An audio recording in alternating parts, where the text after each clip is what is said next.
Okay, let me try again. Refresh it again. There we go. Now you're live. Whee! Now, Hi. Now we gotta play the intro again. Hi! Welcome back! I'm a grown-up. You know what I have never done on this computer? Hello, motherfucker. I've never defragmented it.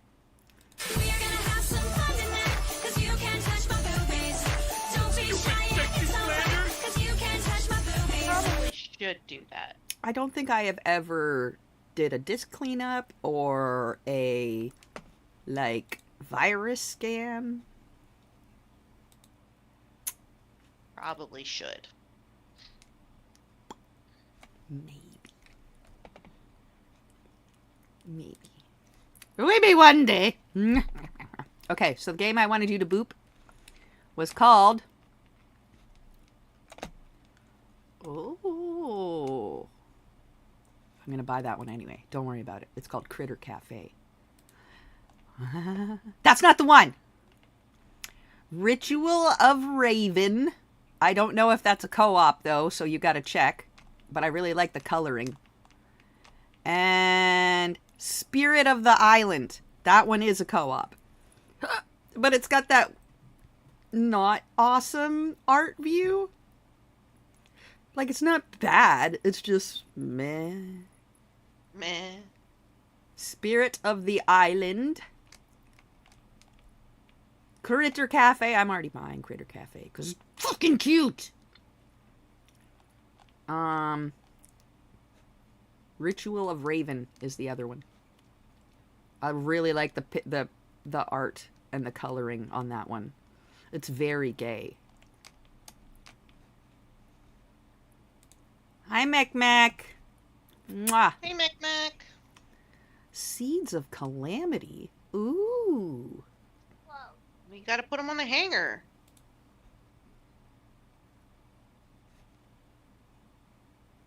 Uh-huh. I like this one too. Maybe. Okay. Well, then I guess you're not putting them on right. No coop? Balls. Balls.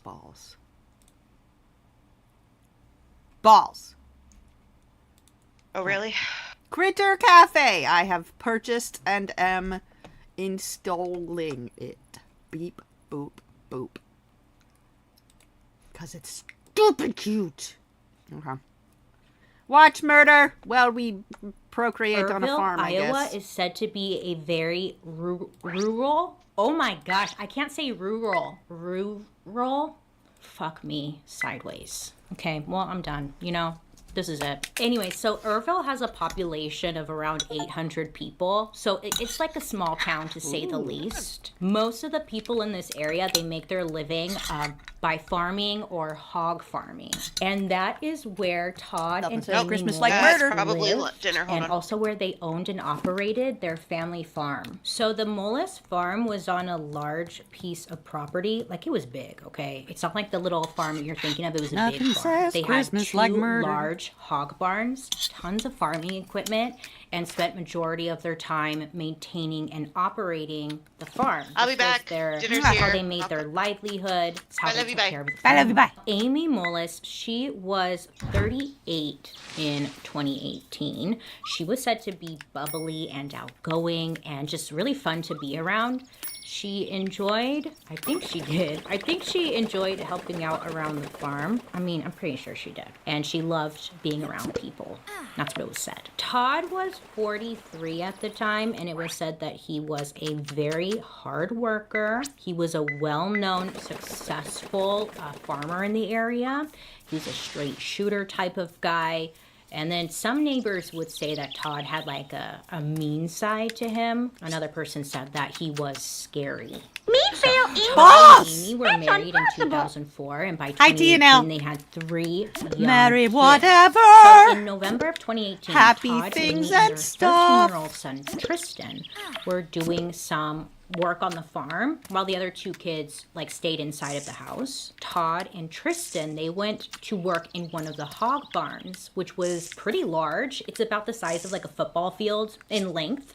What if I told you this dish was actually healthy? Let's be real, Factor's menu is way healthier than the competition. Their chefs actually know what they're doing. And then Tristan said that he was setting up portable heaters inside the barn while Todd was setting up equipment to get water inside of the pens. Amy, who was like inside, she came out and she was there to help clean the lights. She just had some kind of surgery done. It was never clear as to what surgery she had done exactly, but it was something minor. She was just kind of like resting for a couple of days, and then this was the first day that she was able to get up and help around the farm. So while cleaning the lights inside of the barn, Amy grabbed like a bucket, right? And she placed it upside down and she was standing on it to help her reach the lights. Her son Tristan had noticed that she was kind of like stopping and she was grabbing her head, and she told Tristan that she was just getting a little dizzy, a little lightheaded, and that she was like trying to like hold herself on the bars close to her to prevent herself from falling off of the bucket. So she was kind of shaky, and then Tristan asked if she was okay,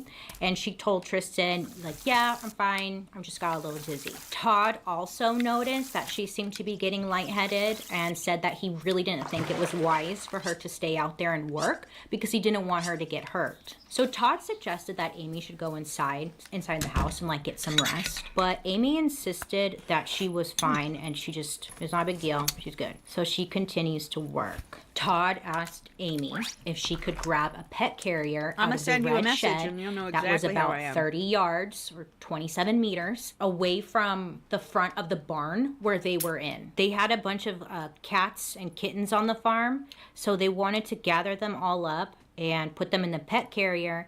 That way when Todd used heavy machinery, none of the cats would end up like getting hurt or anything or like in the way of the heavy machinery. So that's what the plan was. Tristan testified that his dad told his mom, if you can get the pet carrier and bring it out, that would help. But if you can't, just leave it and then we'll go get it. This eyeshadow look is really hard to do while I'm talking. So hold on, let me do the other eye. I'll be right back. Okay, so Amy leaves the barn where the boys are working at. And then the two boys, they kept working for about an hour and a half. When they were done, they went to the front office area. Todd looks out the window and sees that like the pet carrier wasn't moved out of the barn. So he assumed that Amy didn't get the pet carrier and instead must have like gone inside the house. Todd asked his son if he could go to the red shed and grab the pet carrier because it wasn't out. So Tristan, the son, he runs over there. That's when he finds his mom on her hands and her knees, face down with a corn rake sticking out of her back. Yeah, Tristan said that he ran up to her, he checked to see if there was a pulse, and then he yelled for his dad. So his dad comes running and he told Tristan to go grab the family truck and to pull it up. Todd said then he pulled the corn rake out of her back, picked Amy up, and carried her to the truck. The shed where Amy was found is very narrow, and Todd said the only way that he could get her out of the shed was by removing the corn rake from her back, and that's what he did. Todd said that at that moment, he just like went into fight or flight like mode and just really wasn't thinking, he was just doing. So Todd said that he picked Amy up and he carried her out. Tristan pulled up the truck, he moved over to like the passenger seat, and then Todd like opens up the door and puts Amy into the truck, laying across her son, bleeding. Todd jumped into the driver's seat and started heading towards Regional Medical Center in Manchester and called 911 while he's driving. Mind you, where they lived, it's like a very secluded area. There wasn't anything around them. It's just like grass. The hospital was like quite some time away. So Todd's just driving. And when he's driving, that's when he makes the frantic 911 call. And he's telling the dispatcher that she fell on a rake. She's not responding. He's frantic, as any of us would be. He then tells the 911 dispatcher that he had removed the corn rake from her back and was just on like full-blown panic mode on the call. The 911 dispatcher was like, "You're driving? Okay, can you pull over to the side of the road?" And Todd was like, pull over. And the dispatcher's like, yeah, can you pull over and just start doing CPR? And Todd's like, I'll do anything. So he pulls over. Tristan gets out of the car. He sits Amy up and then pulls the seat all the way back so she's laying flat. And then that's when he starts to perform CPR. At this point in the call, you can hear Todd saying over and over again that she's cold, she's not responding, but he's still continuing to do CPR and just yelling like, come on, Amy, come on. So a police officer shows up to where they are, pulls Amy out of the truck and continues to do CPR until the ambulance shows up and takes Amy to the hospital where she was later pronounced dead. Police officer who arrived at the scene noticed how traumatized the teenage son was. He was covered in blood. He just like had his mom die in his lap, or maybe she was already dead, but either way, it was just like all around sad. There was a lot of judgment around Todd's choices, the decision he made to place Amy into the truck on top of their son. But Todd said again that he was just doing and not thinking through things clearly. The hospital that Amy was taken to was the same hospital that Amy once worked at as a nurse. Now, when she was taken in, they were told that it was just like a freak accident, okay? She must have just fell on this rake, and that's really all they knew. Now, the National Farmers Union has made it very clear how dangerous farming can be, or how just dangerous the job can be. They have tons of information available on how to prevent injuries and death while working. Anything from how to handle the heavy machinery, preventing a rollover accident, just educating on how these tools to help farmers are not to be fucked with. You know what I'm saying? I watched like a ton of these educational videos where they use like a dummy to show what can happen to you if you're not being smart. So I watched these like dummies get sucked into things that you just like don't want to be sucked into.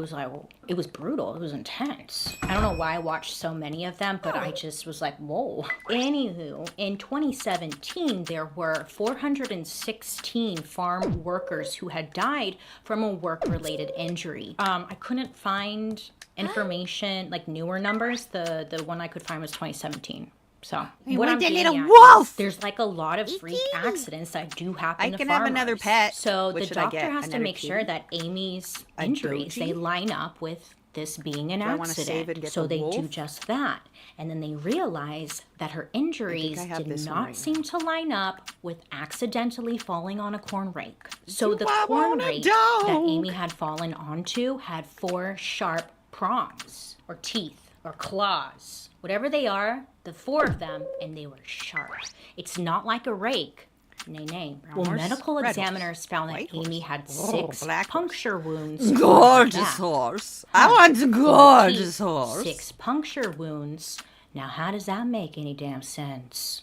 During her autopsy, it was determined that there were 2 different directions of the 6 puncture wounds. To the forensic pathologist, it indicated to them that Amy would have to be hit by the rake twice and just possibly 3 times to create the pattern that was on her back. Keep reminding me. We don't talk about Bruno. On the inside of Amy's upper lip was a small scrape and blunt force injuries to Amy's face, hands, and knees. Possible evidence of a struggle, but it was unclear because it may have been from her falling. So police are thinking, okay, y'all know how I feel about lying. Y'all know how I feel about lying. I have to lie to, right? I have to lie. Now they're thinking treating Amy's death as a homicide. You would too. The day of Amy's death, a police officer went out to the scene, to the farm, and they checked around for any type of foul play.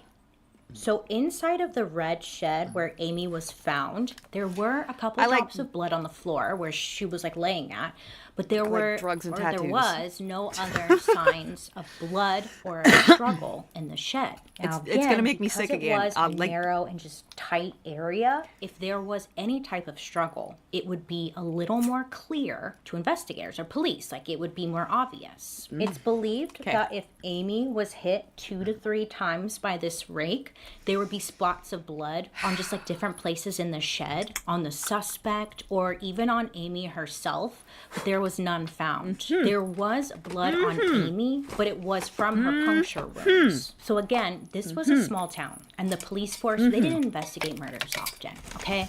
Amy's death was only the 4th murder in the last 10 years. They felt like they couldn't really handle this, hi, Dee so they ended Dee. up handing it off Thank to a you, larger baby. department to help investigate. So of course, they have to look into the husband first. They go question him. I'm what, looking for what my happened? notepad. And I Tom have a big said, blue not Tom, I'm notepad. sorry, Todd. Oh, I say Todd have. tells I don't know why I say have. investigators He was in the I other barn had working with the son. a big and blue when notepad the son was questioned, on my he disc said that his dad was with for him in taking his sight the at notes. time. They were Alice working keeps in piling the her barn snacks together. on my table. So it was a solid alibi, and nobody's story was changing. So they realized, okay, let's start looking around and see if there's something that we're missing. And that's when they learned that Amy and Todd had a bit of a rocky marriage. Amy had 2 affairs throughout their marriage. One of them had found been it. like 5 years ago, and it had come to an end. After her first affair, Amy, she was working as a nurse. She ended up quitting her job to help work on the farm and Ooh, also I just to stay with focus you, on her Mac-Mac. marriage. Mwah. Todd said that she wanted to Okay, spend hang more on. time with her family, but Amy told friends that she Sour. really had no other choice. Like she had to quit her job and Salty. stuff. Amy's friend said it was a Spicy. deal she made with her husband Todd. Todd said Salad. that it was what they both had agreed to. It was not just his idea. Amy had expressed to friends that Todd had worked too much. That's all he wanted to do. And if he wasn't working, he wanted to stay home. But Amy was a people person. Like she wanted to go out. She wanted to like live a little, you know? And Todd was just never down. so Spicy that yet was mellow frustrating. entree. It was said that after the first affair, Todd really didn't trust Amy pretty much ever again. Amy had expressed to her friends that she felt like a prisoner in her own At home. her uncle's house. And she joked with friends that Todd had given her an Sweet. approved friends list, people that she could actually hang out with. She also told Black. friends that she would be timed when she left the house and like when she got back. So Todd was trying to keep Dessert. tabs on her or like time her to make sure that she was Mushroom saying where marinade. she was, and it was a way for Todd to rebuild his trust in the relationship. Amy told her friends this. In 2018, Amy confided in her friend that her marriage just wasn't going well. She was really unhappy, and she hadn't been happy for a really long time, like for many years now. I'm pretty sure she expressed this to Todd because Todd said that he told Amy he wanted to make it work. He didn't want her to leave. He wanted to make their marriage work, and he wanted to go to therapy together and get some help. Hello. But that same year in 2018, that's when Todd said he noticed a change in Amy's behavior, which was raising some red flags. He thought that maybe she was being unfaithful again and started just to get really paranoid. So Todd started looking at phone records and saw that Amy was texting and like calling this guy named Jerry Frazier, who worked as a fields manager for the Mullis farm. Todd is looking at the phone records and he sees that the 2 of them had exchanged up to 128 texts that month, and he was thinking, I think there's like something more going on. Amy, she worked as a bookkeeper for the farm, so it was normal for she and Jerry to be in contact. But Todd, he was like, I need some peace of mind here, because he's just like getting fixated on this possibility of there being an affair. So Todd calls up Jerry and he's asking like, hey, is there anything going on between the 2 of you? Jerry said, like, no, nothing's going on. The reason that they were talking to each other was related to the farm, and also their kids both participated in sports together. So it was just all related to that do the and mushroom nothing marinade. more. So I need guess these white button Todd really mushrooms. didn't believe this because he decides that he's going to call Jerry's wife. Oh yeah, Jerry was married too, and he had a family of his own. She's gone with her dad. So Todd calls up his wife. Hey, have you noticed any like change in Jerry at all? Do you think that maybe he's acting kind of fishy? Perhaps having an affair? I'm sorry, I don't know why I'm acting so dramatic, but anyways, so he does that. He asks the question. Jerry's wife said no, that their marriage was going really well, and just convinces Todd, calm down, nothing's going on. He needs to just let it go, you know, everything's okay. Now, at this point, Todd said that it really, like, that conversation gave him the peace of mind that he really needed. He believed Jerry's wife.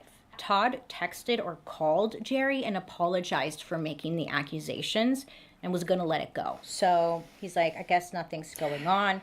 I'm just being freaking paranoid. My bad. I'm in the wrong. But the truth was, Amy and Jerry, they did indeed start having an affair in late May of 2018. They would meet in secret, either on the farm or on back roads. And then sometimes, like, they would meet at motels. It seemed the relationship was mainly sexually focused for Jerry, but Amy was becoming more emotionally involved. Amy had mentioned to a friend, like, what was going on between her and Jerry, and how she would, like, really like to get married to him one day. She even mentioned to friends that she was hoping Jerry was gonna leave his wife, but if he didn't leave his wife, she was okay with that, and she was okay with being alone. But after Jerry received the call from Todd, he told Amy, like, hey, I think we should slow things down. But with or without Jerry, Amy, she did start to plan to move out and seriously started thinking about filing for divorce.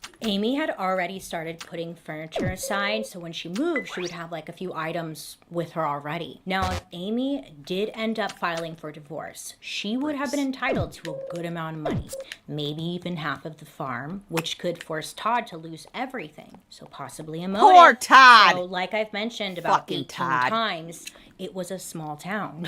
And what happens in small town, you guys? Rumors start swirling. People are talking, and there's lots of rumors going on that there's an affair I didn't happening see between Tiara. Jerry I and saw Amy, Awesome Reward. which I Awesome used to Reward is kind not of the think, I tiara. think I mentioned, this is a side note. In one of my videos previously, I mentioned, oh, I think it'd be so fun to live in a small tiara. town where everyone knows each other. Awesome Like, Reward that is sounds usually so a fun. cookie or a But snack. the more I think but about it, I'm I not regret my hungry right now. statement. It must actually really suck. Sorry. It would be all fun and games until you were trying to be a sneaky little bitch, you know? So a lot of Excuse me. people are talking about the affair. Amy told her friend that she was going to sit Todd down and tell him that people are just talking and that there was no truth to these rumors. I'm not sure if this conversation or this talk actually happened, but it was brought up in court. Police are finding all of this out during their investigation. So they go back to Todd. They bring him back in November 16th, 2018 for questioning. They sit him down and they're like, well, it's just one guy. And he's like, can you tell me, you know, how was the marriage between you and Amy? Todd said, oh, you know, it was pretty tight. Communication was great. And that they were together all of the time. But overall, it was good. He said that they had their ups and downs, but it was just like any other marriage. At this point, investigators already knew about the affair, and they tell Todd pretty point blank that they think he's responsible for Amy's death. Like, we think you did it, Todd. And Todd is like, I'm responsible? How? Now, you could watch the interrogation if you want to, but I'm a great actress. I'm responsible? How?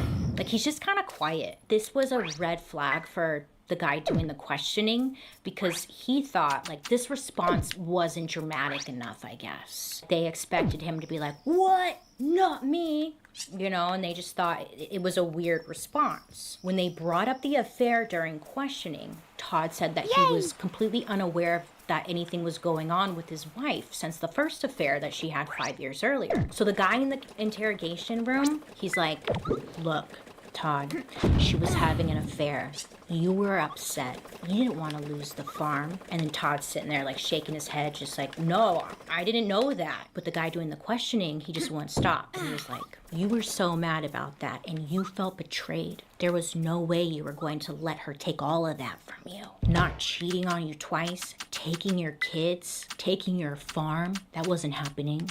And you weren't going to let that happen. And I understand that. And Todd is just quiet the whole time and he's shaking his head. But he's stuck to his story that he was not in the red shed and he did not stab his wife with the corn rake. Todd said, you want me to confess to something that I didn't do, and that's all it comes down to. But the guy in the questioning room was just pushing. You killed Amy. I was surprised that he didn't ask for an attorney at that point. I think a lot of us assume that if we are telling the truth, then why else would you need an attorney? If there's anything you should learn, you should just always get an attorney if you're being questioned. And it's like, yeah, the attorney's probably gonna make you look guilty, but hey, it's better than like falling for some kind of trap. So, after, look, my face is so dry. Just let me live. So after 2 hours of direct accusations, Todd was allowed to leave because they didn't have anything on him. So he leaves and he goes back to the farm. I think before Todd's questioning, they needed to weed out Jerry as a potential suspect. So technically, I think this came before Todd's questioning. Sorry. But either way, they had to weed Jerry out as a potential suspect, okay? He was having an affair with Amy. Maybe he didn't want his wife and kids to find out and potentially lose his farm and family. He could have done it. So they go out to Jerry's and they're like, hey, can we talk to you? And that's when he told investigators that the two were indeed having an affair, but Jerry insisted that he did not have anything to do with Amy's death. He said the day of her murder, she and him had exchanged emails that morning. Jerry told Amy that he wasn't feeling too well, and Amy responded saying that she wished she could take care of him, that she's a pretty good nurse. But that day he was working at the farm with his own son at home, which was in Anamosa, and Anamosa was like 45 minutes away because he has his own hog farm. And oh my gosh, did I learn so much. He and his son got up and they were working on the farm and they're setting up tanning beds for the pigs. Yeah, girl, let me tell you, pigs tanning. Yeah, they tan the pigs or the hogs. They tan them for hog shows. In winter, they lose all their color. I was like, wait, what? He's like, we said we're setting up the tanning beds. I was like, pigs? I've never related more to a pig, you know? I wonder if they know about like self-tanner for the pigs. I mean, that's an option. Do they get skin cancer? Look, I got a lot of questions about this, but anyways, they're tanning the pigs for a show, okay? That's what they're doing. After that, they went inside and the two of them, Jerry and his son, they watched college football together. Jerry said that the last time he had seen Amy was like a couple days prior when the two of them had participated in some oral lovin'. So Jerry ended up testifying Everybody in likes court oral that lovin'. Amy had told him if Todd ever found out about the two of them having an affair, she would disappear. So investigators, they end up checking Jerry's phone record and they see that his cell phone had pinged on a tower near his home, which was enough proof to them to confirm that he was not the one who did this. So after this questioning with Jerry, that's when they questioned Todd. Anyway, so investigators, they carried out a series of search warrants and they gathered all of the electronic devices from the Mullis farm. They took computers, laptops, iPads, iPhones. Oh yeah, they had video cameras on the property. So yeah, they took that too. So they searched the video cameras, which they're pointed directly in the direction where everything took place. So I mean, if something was caught, it'd be on those cameras. I mean, the footage would be their smoking gun. But of course, the cameras stopped working prior to the incident, but started recording again the day after Amy's murder. Of course, right?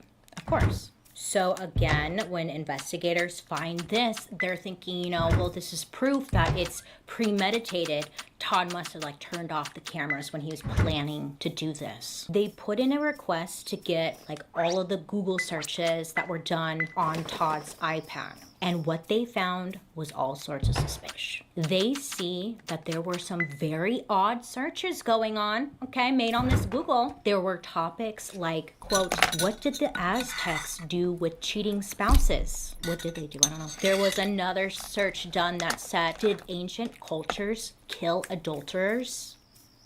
Thrill of the kill was another search done. My eye is watering. Not today. Come on. Not right now. Another search. Killing unfaithful women. Oh, God.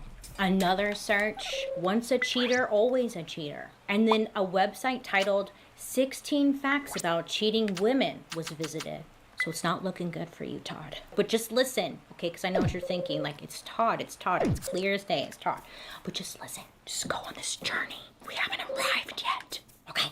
So after this, police are like, boom, that's it, we got him. Todd was placed under arrest for murder in the first degree. He was behind bars for almost 7 months until his trial took place. Now, Todd insisted that he was innocent and that this whole thing was just a freak accident. And he had a lot of supporters who stood by him believing that this was true. So let me tell you, because I watched the whole court thing and it was so frustrating to watch. Todd's team sucked. They blew it. Todd's trial begins, and in the opening statements, his team didn't mention the possibility of Amy's death being an accident to the jury. Instead, they went on to say that Amy was, quote, viciously and deliberately murdered. Now, this took Todd by surprise, because that's not what you want to say when you're trying to prove to the jurors that, I don't know, Todd might be innocent and maybe perhaps, it was just all a freak accident. So now Todd claiming that his wife's death was an accident was completely off the table, and this just wasn't even the plan. So the prosecution's case required them to prove that Amy was having an affair, she was preparing to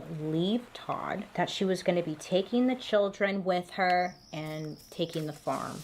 You guys are doing amazing back there. Very proud of you. So friends of Amy's took the stand. Now, one of the friends said that one day, Amy came to her just really upset and was crying. She said that if her husband had found out that she was having an affair, he would kill her. Another witness said that Todd told her that he had worked for a farm since he was 11 years old and he would not give it up. It was a red flag for this friend because she went to Amy and was like, look, Todd's gonna kill you.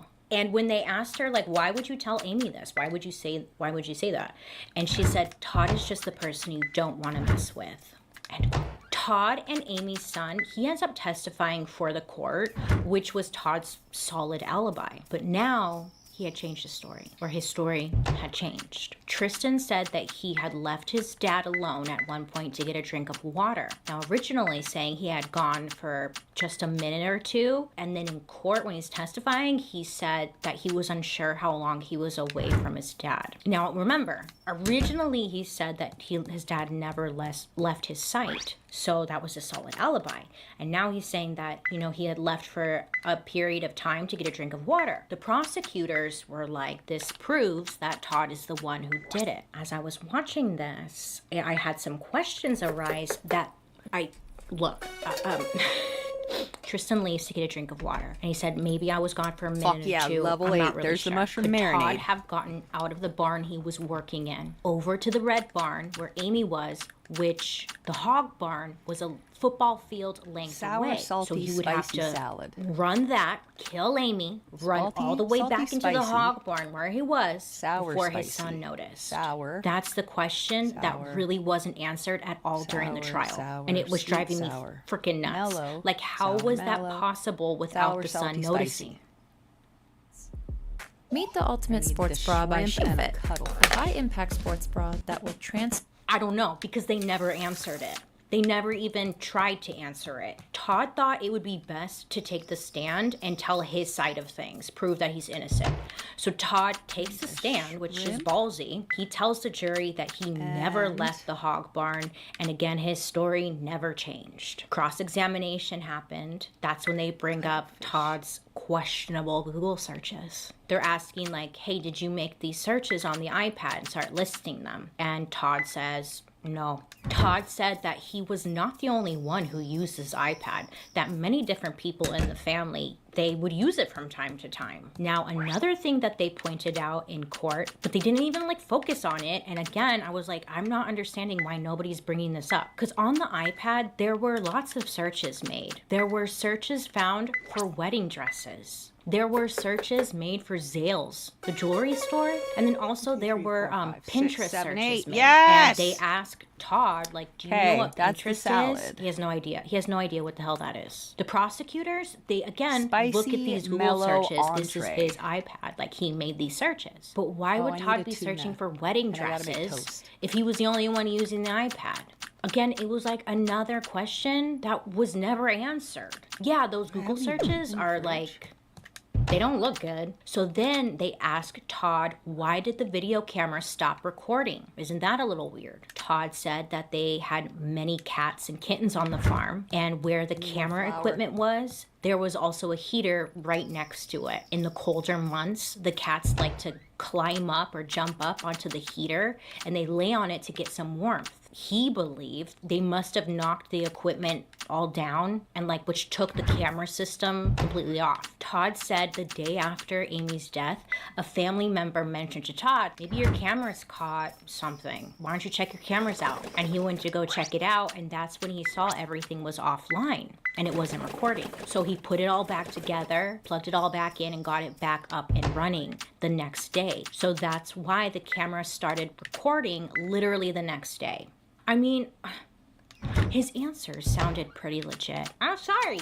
It did. It sounded legit. So at this point, the Mullis trial was playing live on court TV, and there were many people who were invested in this case. Someone at home who was watching the trial took the time to analyze Todd's 911 call that he made when he was driving to the hospital. This person believed that Todd was saying something under his breath in the call. As Todd was performing CPR on his wife, the person who analyzed the call believed that Todd was saying, quote, cheating whore, and go to hell, cheating whore, under his breath. Now, investigators never heard that until they got the tip from the caller the night before the last day of the trial. Like something out of a movie, I swear, right?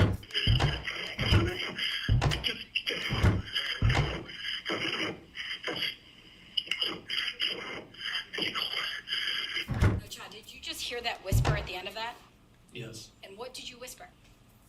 I couldn't hear it. Okay, I'm gonna play it again.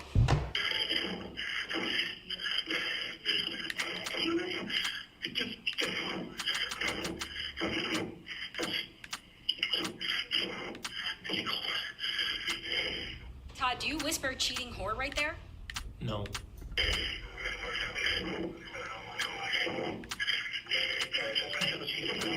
Right there, do you say go to hell, cheating whore? No. So you don't hear that. I didn't hear that word. And right at that, after you hear a ping, you don't hear go to hell, cheating whore. No. You know when you hear, you don't hear anything in a muffled tape, and then someone goes, listen, they're saying banana, and you're like, oh, okay. And then all of a sudden you hear banana. You're like, oh my God, yeah, they're saying banana. It was like that, because when you listen to it, you're like, I don't hear a damn thing. And then when they play it again, you're like, it could be. Todd's team, are they the defendants? Oh shit, I get everyone mixed up. But Todd's team, they come back and they're like, Todd was mumbling so cold under his breath. She's so cold. They play it again, and then you hear, oh yeah, so cold. She's so cold. Many were and are unclear as to what he's saying, and it sounds like it could really be either or. The 911 tape, though, it becomes like the main focus in closing arguments to prove that Todd did it. This is the proof that they had. This in the Google searches. So the jury deliberates, and it takes them 2 days to come back with a verdict. Now, the jurors in a later interview said that there was zero physical evidence that linked Todd to this murder, and wish that they actually provided more proof that he was linked to her death. But what they did find odd, obviously the Google searches that were made, that seemed to be proof that Todd was thinking of murdering his wife. Jurors also found it odd that Todd put Amy in the truck and he started driving to the hospital with her, and then he made the 911 call. They thought any normal person would just call 911 first, and they just couldn't wrap their heads around the idea, why did he do otherwise? Which, whatever. They also voiced that Todd taking the stand actually just did not help his case at all. Todd came off very cold. He didn't show any emotion. He was a man of few words. And honestly, yes, it's very true. All of this led them to find Todd guilty for first-degree murder or murder in the first degree. now Now, when they moving read this on. verdict, Todd Sweet he looked like black a cold just dessert. a sad fish. He was so bummed. His sentence was delayed due to COVID, and Todd used that time to hire a new lawyer who said Todd should That's get black, a new right? And trial cold? because of what he claimed was misconduct on the Waiting part for- of the prosecutors for raising the hidden whispers on the 911 tape, and that his original lawyers denied his right to Amy's death being an accident right from the start. The defense attorney should have left that door I'm gonna try open for the some jurors to decide if it coffee was an pudding. accident or a murder, but instead they just took that option completely off of the table. So they're trying to get him a new trial. The judge refused to throw out the guilty verdict. The judge ends up sentencing Todd to first-degree murder and life in prison with no opportunity for parole. The end. Now I know what you're all thinking, because I originally thought so too. I was like, it's Todd. Those Google That's a searches are 7. like, come on. I let it sit and marinate for a little bit, my thoughts and my feelings. And I was like, wait a minute. And this one really started to bother me. I don't know what I would think if I were a juror on this case. I don't know if I could say he's guilty or not. I know I roll. But there are Hi, fucking so mother. many unanswered questions. There's so many that a unanswered questions. For example, where Amy was found, it was narrow. Okay? It was narrow. What if it was it just a is. freak accident? Just hear me out. I need, What if, because what's she was that? getting this pet carrier. Now, this Redfish? pet carrier was like, it was Okay. said to weigh about 20 to 30 pounds. Salty, It was mellow, on the white floor. entree. Remember, she was getting dizzy and like lightheaded that day. What if she went Salty, to go pick up the mellow, pet carrier? She gets a little lightheaded. Maybe she like Mushroom missteps. pie? She missteps. She goes backwards and she walks into the corn rake. And then she's Salty, like, mellow. oh shit, I just walked into the corn rake. And she pulls herself off of it. And then Carbonara, what if she salty, just mellow, got white. dizzy or she blacked out or something and then she falls back onto the corn rake? Because nobody mentioned or brought up, where was the corn rake? Was it hanging up? Was it standing up? Was it on the ground? Was the corn rake even left in the Salty, barn? mellow. Now, Salty, another mellow. thing, if it Salty, was a mellow. murderer, how was someone able to That's not swing white, and it's hit her with the corn rake? It was Pizza's super not narrow in there. That means they would have to like, they didn't give you any ideas or anything as to like how this happened.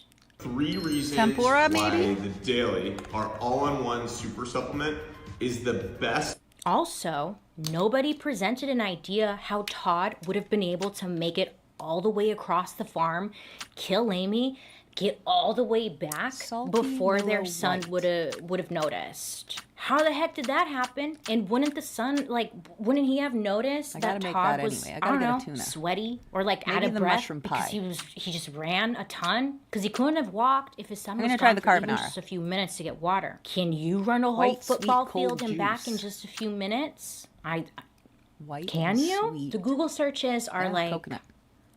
Do I have coconuts? not great. Okay, we don't know what the heck that was about, but maybe he was just Googling it. But if Todd was the only one using this iPad like they white and swore up and sweet. down he was, then again, why were there searches for wedding dresses, jewelry, and Pinterest?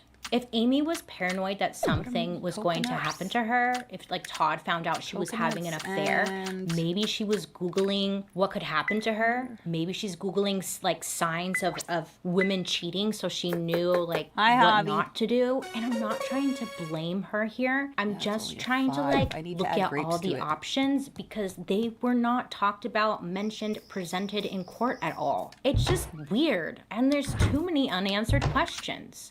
He was found guilty because of his Google history, and to me, that's terrifying because my Google history is fucked up, and I automatically think like, oh, I would be so fucked. This one was like literally been keeping me up at night, make so I'm seeds just out of like, the if she grapes? was murdered, oh, like that's awful. That's awful. I don't want her to be murdered, but at least like in court, you should tell us how it was done.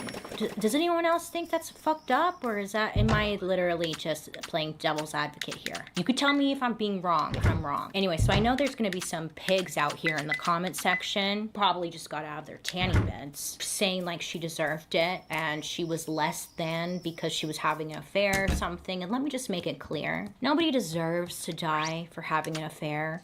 And if you believe that, you're an idiot. sometimes the comments, you wouldn't believe what people think is okay to say publicly. It's just very shocking to me. Either way, this case or this murder, 2, 3, this 4, death, 5. it's sad. Still It's really 5. sad. The kids, they lost both of their parents, and the son is probably traumatized and will gotta go have to sleep. carry this for the rest of his life. You know, like that's awful. And then I'm gonna And drop these I off hope- at that house I hope tomorrow. they're okay. I'm just confused. I'm so confused on this one. There's a lot of people who believe he's guilty, but I don't know. Anyways, I would love to hear your guys' thoughts down below. Thank you so much for hanging out with me today. I hope you have a wonderful rest of your day. You make good choices, please. And I will see you guys later. Bye. It's the egg day.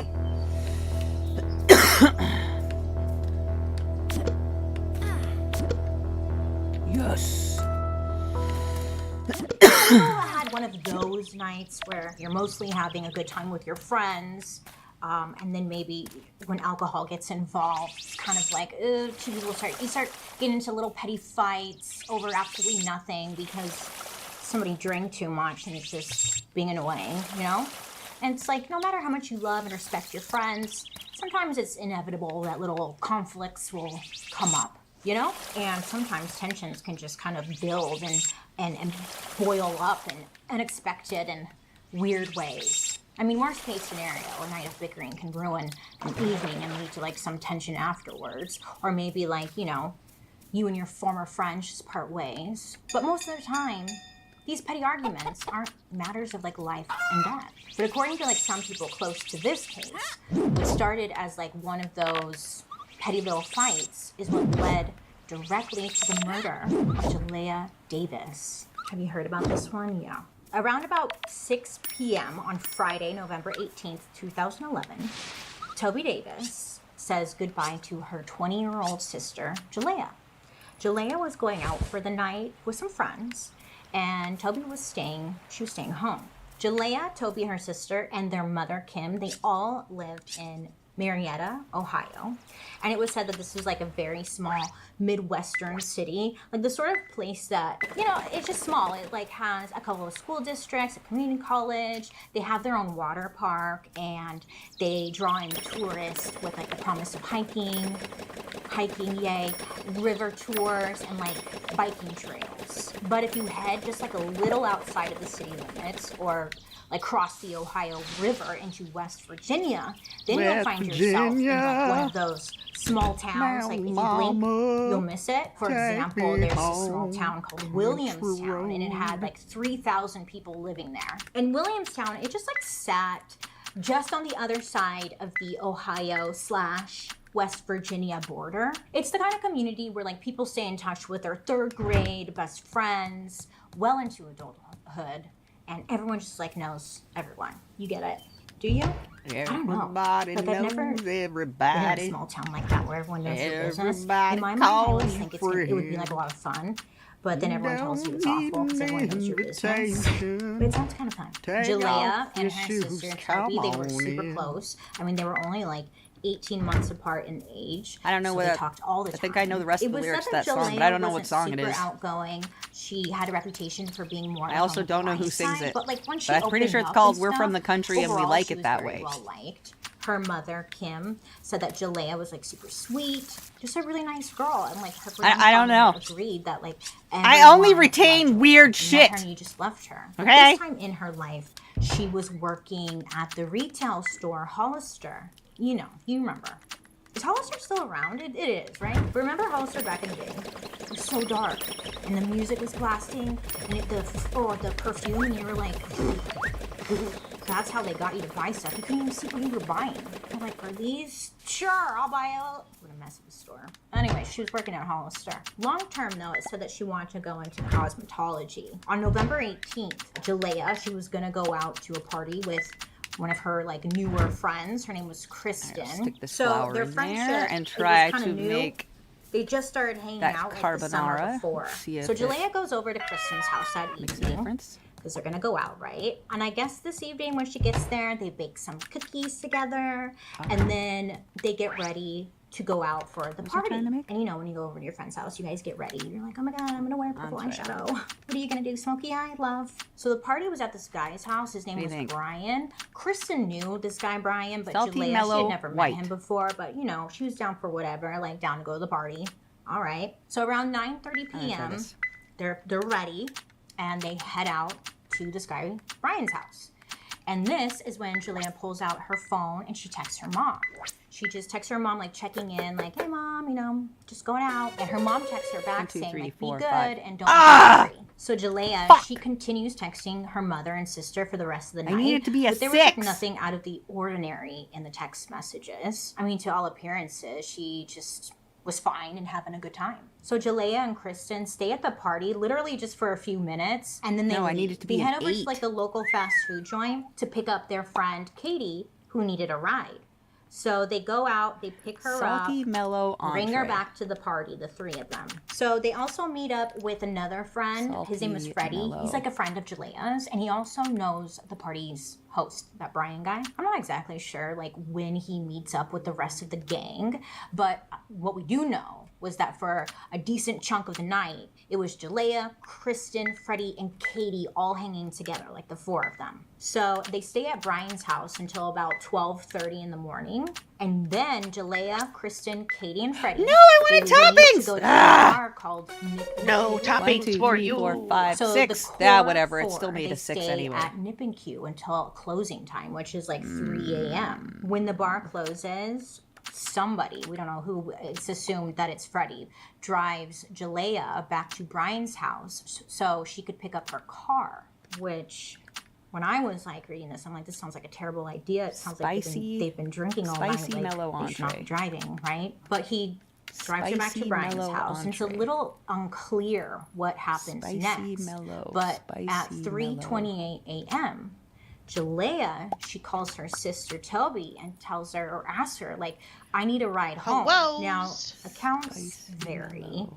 but Jalea hubby. asked her sister to either pick her up at Brian's house, and then some sources said that Jalea asked her sister to pick her up at like a local gas station. But either way, what we know is that like she was asking for a ride home, but during the call, Toby, her sister, hears Jalea yell, "Give me my keys." She hears this. She's like listening in, and Jalea saying, "Give me my keys," and she's sounding a little upset. The two of them hang up, and then about 5 minutes later, Jalea calls her sister again. And this time, she's noticeably emotional. It was said that, like, she was crying and either cursing It's a at hobby. or just, like, Hi, yelling baby. about Kristen. And Toby's on the other What line. are you just up to, kind of, like, troublemaker? listening.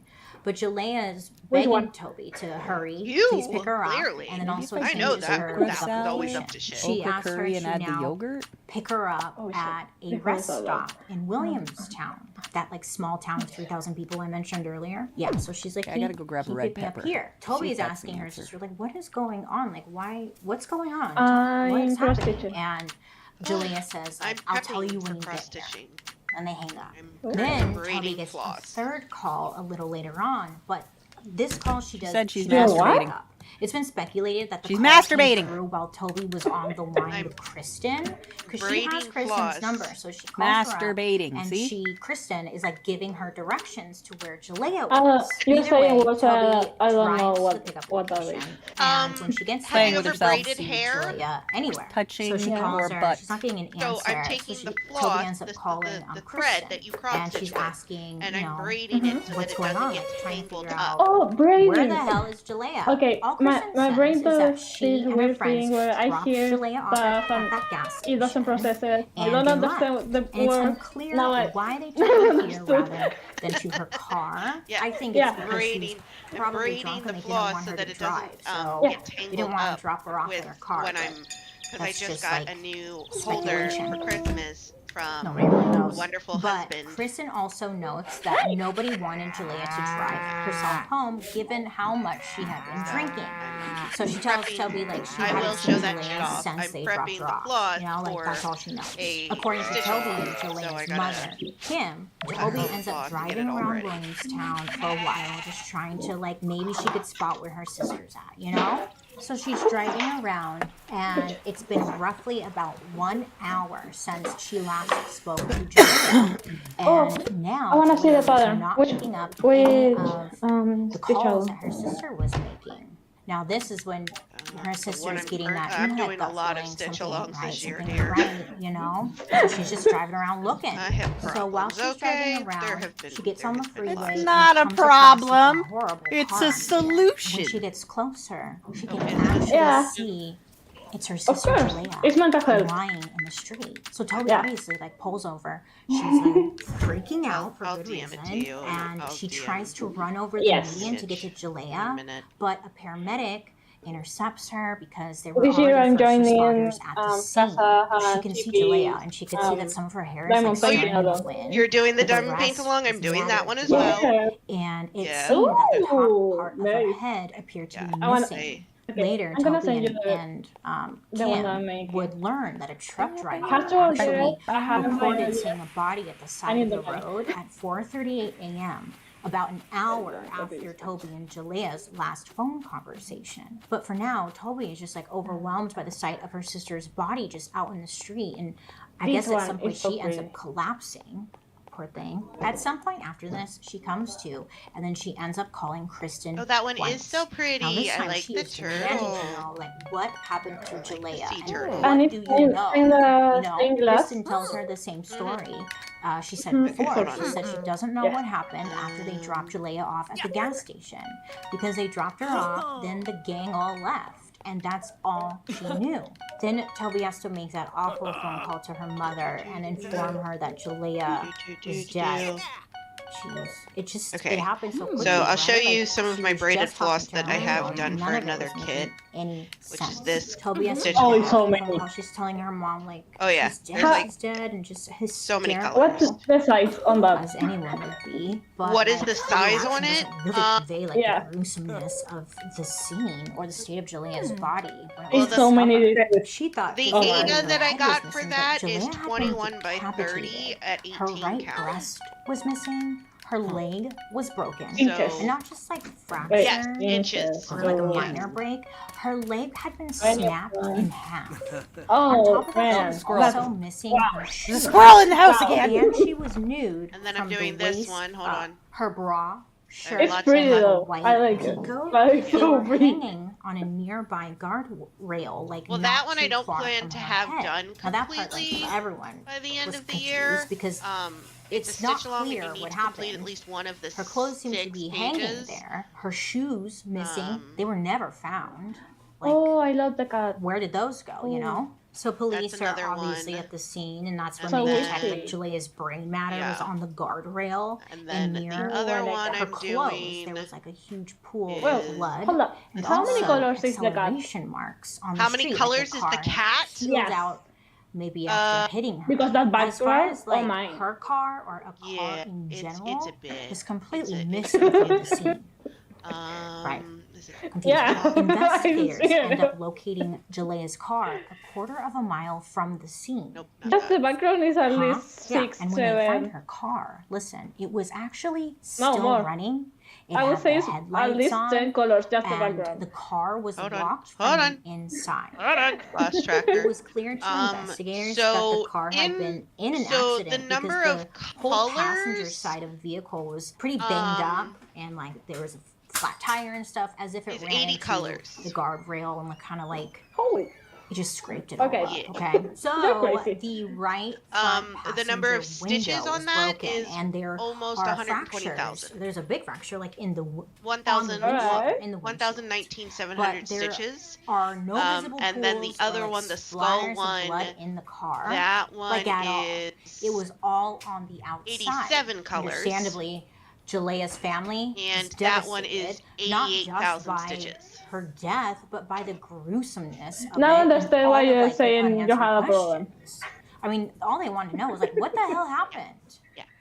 And then I dropped the PDF Embrace for the journey. the other Oh, stitch it's along. those. Where each Yeah. moment Those That's the are one I'm amazing currently- stuff. cherished memory. Yeah, that's the one I'm currently kitting up.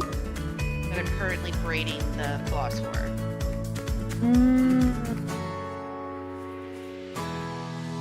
I think that one has 70 Ensuring colors. life's journey and experiences along the way. 76. Yeah.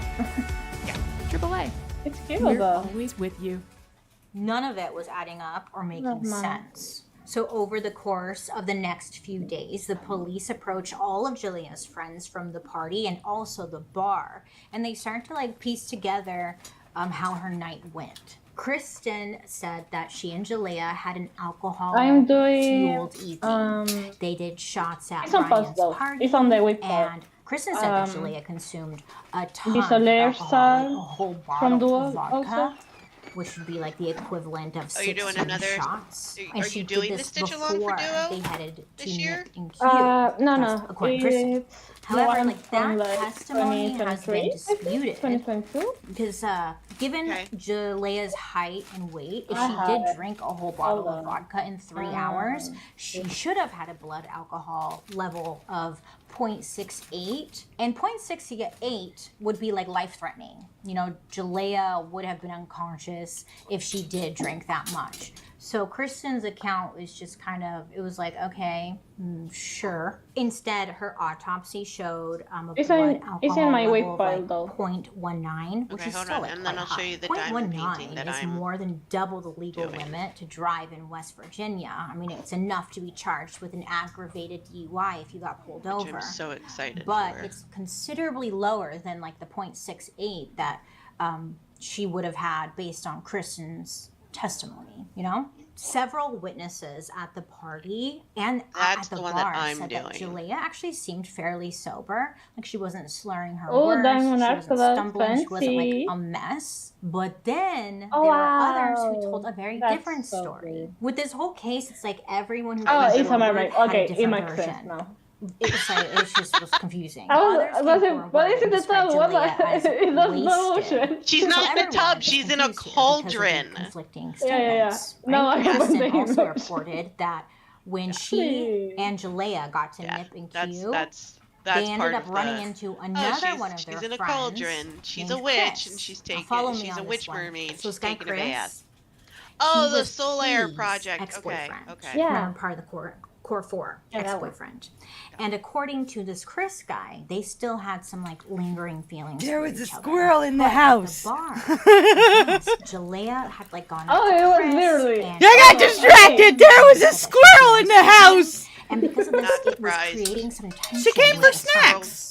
You know, She lets the like it squirrels was in her said that house. Julia was She's psycho. being overly flirty, and it They're wasn't cool cute. because it was Katie's ex. They and, just like, come she's like, in and "Here, make what are you bark doing?" noises Listen, on the Javi, table. I have You never know, it been was one of so those, like, up close petty and little personal with a fights. squirrel Now, in my this wasn't the entire only life. potential source Like of tension between when Julia when and Kristen. Jaded moves, Apparently, Kristen I don't know what those worried squirrels are gonna that Julia do. was going to lose Ooh. a wristlet she was You wearing. know what? Now, this wristlet was Train like, them. I guess it was Make them important go to her into or the expensive fridge. because They're Kristen was, Alice's like, squirrel pressuring buddies. her They Didn't come right they- up in the right house away and they that sit on that the table hold on to beside it, my like, couch keeping, because Julia and was, they like, drinking and she slap didn't their want her to hands lose on it So Kristen and was they make asking bark Julia, noises. like, Little let me squirrely hold bark on to it, let me noises. hold on It's to cute it. as shit. And Julia was like, No, no, and that's getting a really little- annoyed Yeah. with Kristen for It's just letting me know that to give they're her out the of wristlet. snacks. And I know it sounds Usually dumb, there's but, like, nuts and diet seeds on the Roxy, table there and they the just early come in and eat 20s them. When you go out with your friends and you drink too much and just be stupid. What? And The cat doesn't this even is- fight with this them. is They're what this buddies. reminded me of, right? It's just No, the being cat wants dumb. nothing to do Everyone's with being them. dumb. So think Julia they was like, scared the cat. no, The like cat's leave me scared of alone, like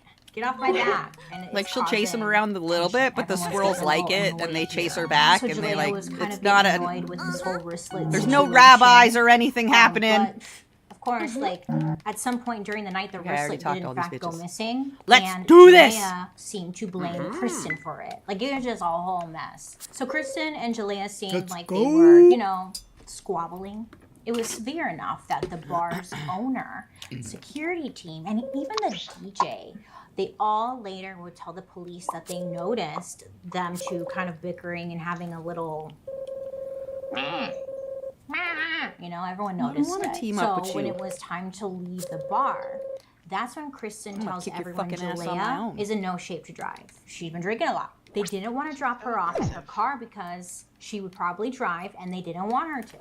So that's when the gang, remember the core Oh, there's an four, egg. they just agreed What? to like drop Jalea off at the gas It's station. the Easter egg Kristen hunt event. said that Skip. she made Jalea promise her that she would call her sister to pick her up rather than drive her. Now this is where like they're just bad friends, because you should just never like leave. You shouldn't leave your friend who's Yay! or whatever alone at the gas. Like that was the wrong move for sure. But they did it. They ended up leaving her there, and after dropping her off, the rest of them they go to McDonald's. Now, there's surveillance footage that Oh, the shows fucking Freddie event's all over driving now. through the McDonald's drive-through, and Oh. there are two women in his car, and it appears to be God! Kristen. But since there's just two passengers, it was safe to assume that Kristen was telling the truth about dropping her off and then going You to can only McDonald's. join as a afterwards. team.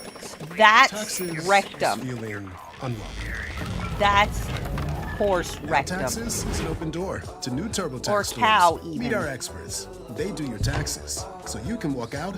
You know, because Julia wasn't in the Horse car. shit, get it? According Horse to shit, Kristen, rectum. she couldn't say to investigators it? exactly like what time it was when they dropped Julia off, but it was safe to assume you it was didn't like get it, around now 3:30 you in the do. morning. And this was like based on a couple of factors. When Jalea had first called her sister, Toby, it was like 3:28 a.m.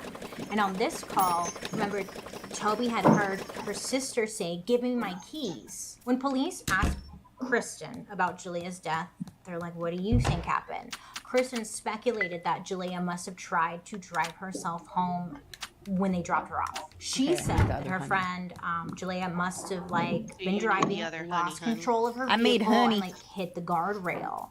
Oh, Maybe I then could she tried to probably like do flee two the colors scene for- of crime because maybe she was afraid that she I'll was do going that, to okay. get like a DUI.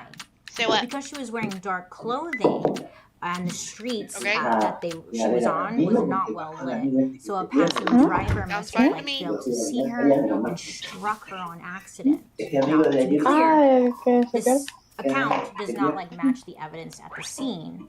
But in Kristen's defense, No hablo she never español, claimed that buddy. this was an accurate account of Julia's death. Oh. This is her own speculation. Javi doesn't I don't speak work that, again sir. until She got January this 5th. theory because it's what she heard through the grapevine. Listen, buddy, makes it Javi even doesn't more speak weird because Spanish. he was saying, She like, barely the speaks grapevine, he was English. saying that, like, you know, everyone's talking and had theories, Yes. and it's Hold like up, it was just I muted the mic. How did they all know? You should have killed. small town, maybe someone am will I? something. Well, the police they end up making their own ruling about Okay. what happened, what they God. think Sleep. happened, and their story is pretty Kitty. different from Kristen's. But like her, they believe that this was nothing more than a horrible drunk driving induced accident. They speculated that in addition to driving Oh, under the the girl I influence, missed. Julia must have been distracted when she was Ooh, driving. there is and just they enough time for believe me to that run she was downstairs and get a tea distracted before the because coffee shop in the closes. car, the overhead light Go get a was tea on. with protein. Go, go, So go. they were I like, j- maybe I she just was finished looking my for protein something, coffee. Do you I know? seriously like, need another I don't one? know. But on top of that, it was Yeah, also so you noted have a that she backup for wasn't later in wearing the a night because I know you're going to seatbelt. stay up and party. So her attention Partay, hey might ho. have been split. So she if you must get have a like protein smashed and a into tea, guardrail then you have while two more going about drinks, and then I will 70 be miles very per proud of you. hour. And the front Alright, passenger this girl was side doing weird collided stuff. with the rail hard enough to propel Now I can Julia actually out mute of the her mic. seat, out of Yay, the car, mute the and even mic. knock her Mute shoes the off. mic. Now there was like a crack in the windshield, so they believe that like her head had bounced off the windshield, No. and then she had flew out the passenger side Here. window. Yay! Which, I think like so. mentioned before, Did you was fix the it? only window that was Yeah. broken in the Yeah. accident. On my computer, the mic was my Very mic. bizarre. On I know. Discord, the So mic according was to my police, headphones. Jalea flew Ugh, out I of hate the that. car Yeah. headfirst, struck the guardrail, and then died instantly. But they're saying that she was only partially Glitter. thrown out of the car. So like her upper body Go was on the get your outside while tea. her I'm legs doing and it right lower now. torso were still inside the vehicle. And This if is I what order it police right now, I believe. can just walk in and grab it and Meanwhile, walk the out. car continued to pull forward, which Don't was forget to most get your protein likely coffee. dragging her body along the guardrail. I will drink another 'cause, like, her protein drink remains straight up, kind but of I were on cannot the drink rail. another coffee. So they're believing like this Okay. is how it happened. So Acceptable. I will as even she's do it on being this kind of stream. dragged along. I'm gonna go to Look. the BRB screen and mute you guys and be right back. Alright. Hero Zero F Hylia rated your channel with 15 viewers. Luminari followed your channel. It was fucking just dripping down my chin. Jesus. I need a mandrake root! Got it! Focus! Put a green in. Fuck him. Start with your heart! Excellent. Wheat! Woo, woo, woo, woo. I thought she was gonna say stir it with your tit. Dude! Okay, walk away. Ah! Oh! Fuck, scared the shit out of me! Yeah, I forget. Unless I can remind myself, like I just did, which I will continue to try and do, because I will forget immediately. Yep. ADD. I have math, okay? I have math. Can't help it!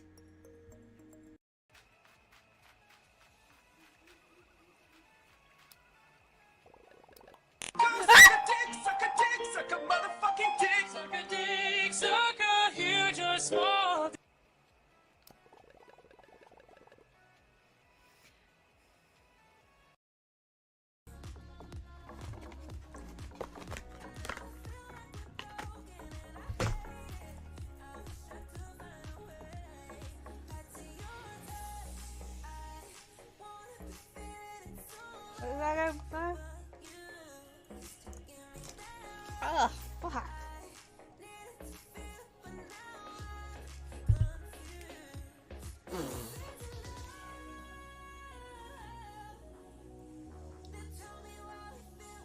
That was lovely.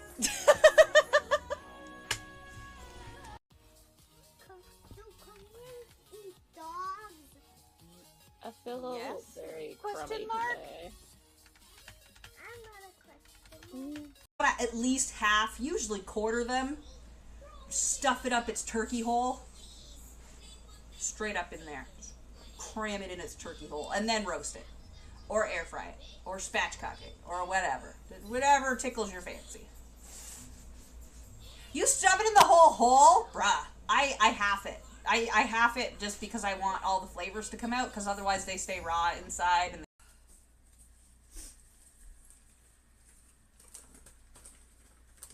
I like these ones better. They're for butt stuff. Wink wink.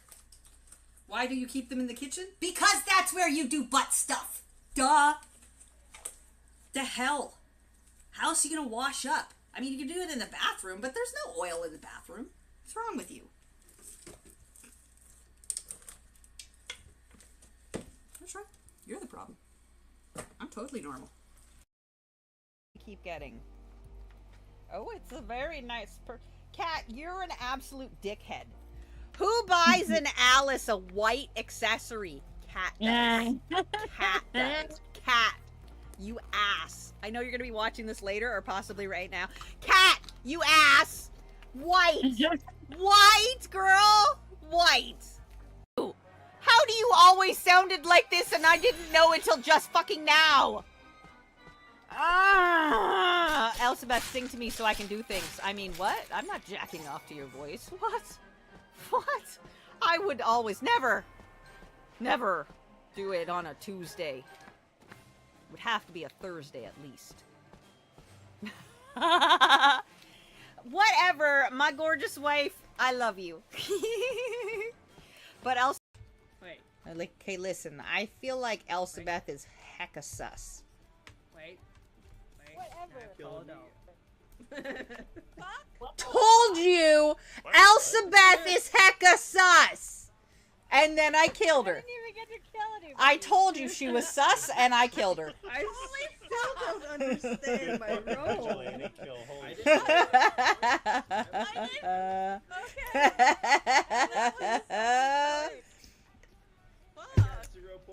She was sus. I'm not sorry. She was sus. Keep getting. Oh, it's a very nice Cat, you're an absolute dickhead. Who buys an Alice a white accessory? Cat does. Cat does. Cat, You ass. I know you're gonna be watching this later or possibly right now. Cat, you ass. White. White, girl. White. You will address me by my Christian name. Stank ass hoe. It's not bitch and that bitch, it's bitch and this bitch. My bad. There's also a bird sometimes. Sometimes there's a bird. There is sometimes a bird. Sometimes there's a bird. He's foul.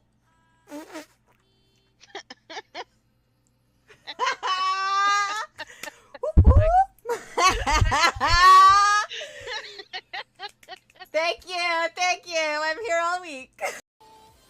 Lovely. We've been speckledorfed. Fuck! Sully!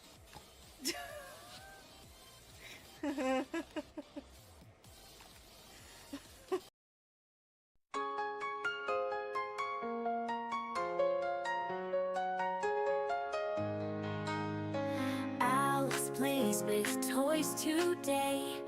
Jello person joins the fray.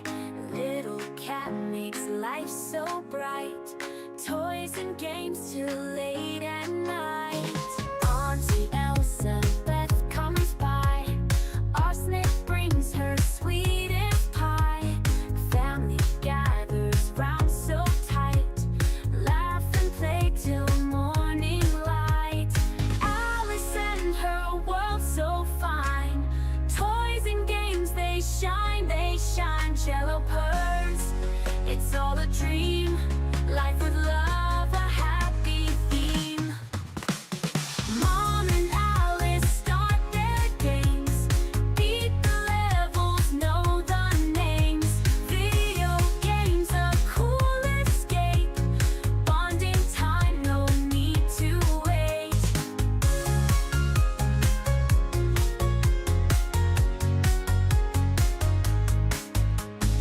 Evening turns to stars above. Family filled with so much love. Elsie, Beth, and Arsenic too. Join in joy, it's what we do. Alice and her world so fine. Toys and games, they shine. Jello purrs, it's all a dream. Life with love, a happy theme. Mom and Alice start their games. Beat the levels, know the names. Video games, a cool escape. Bonding time, no need to wait.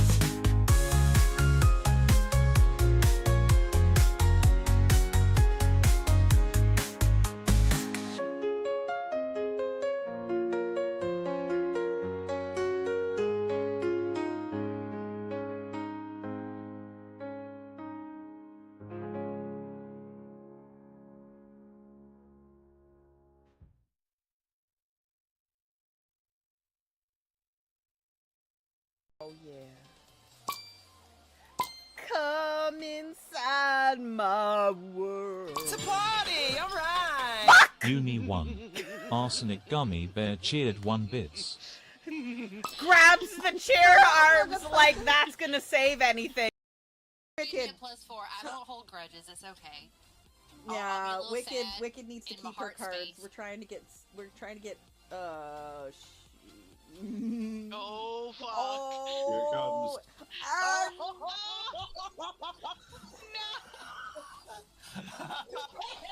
fucking called that shit. Oh my god. This is some bullshit. It's okay. I just got 2 +4s. It's on. We're good. How's that on? That's just gonna give Elsabeth more cards, and it's gonna start the whole thing all over again. Please, It's gonna be somebody, the Oh, Elspeth robot somebody winning. clip that. I was the bone. Hi, Owlette. Could find a way to get up there and... I can't use the skeleton arm with that.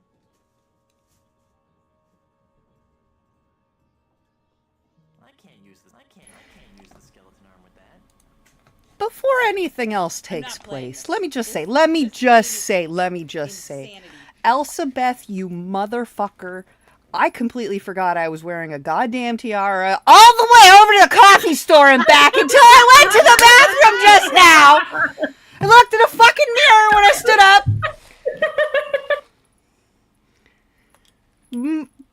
Fucking pink tiara. Nobody said nothing. Queen. I Were we passed. supposed to tell you? No, fuck y'all. I passed so many goddamn people. Nobody said a word. Oh my God. Like it was Tuesday. Like it was Tuesday. Gave me hugs, said hi, Merry Christmas, whatever, happy blah blah blah. Waved. Not a fucking soul blinked to 8's Twitch. Holy. It's a party. All right. Yumi 100 Nobody's lol. given them what Mechanics Dragon cheered everyone else is 150. wearing. Fucking so... what the fuck? You know you're the problem. Go inside in a hot pink fucking tiara and nobody says shit. Just hi Tuesday. Merry Christmas. Fucking what? The coffee store, my coffee store is closing in 4 minutes. So I panicked. I was like, oh fuck, I had my coffee with my protein already, but I wanted a tea. So I paused the stream and I ran out to get a tea. I ordered it and then I paused the stream and then I ran out to get my tea and I ran back and I got up the stairs and I come in my house and I went to the potty and I stood up to wash my hands and I looked up.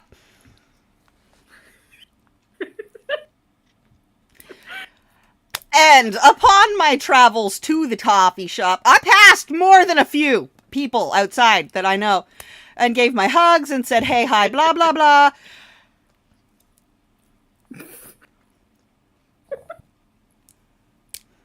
Not a peep. Not a peep. Not a blink. Not a twitch. Not a sneak. The hot pink tiara and pink tea. Hot pink. In my jammies. No bra. Christmas earrings.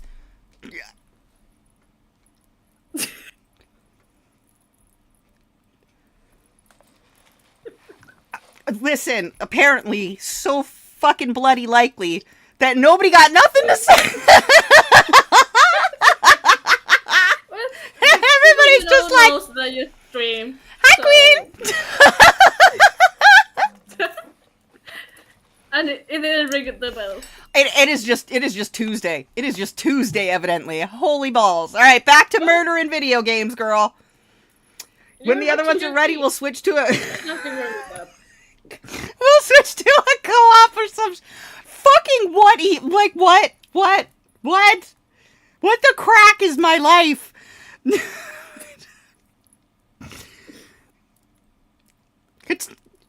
It's hot pink for fuck's sakes! Like, come on! Is this my mech? Yep, it's my Tuesday hat. It's my. What the fuck? Oh yes, absolutely. Well done. Good girl.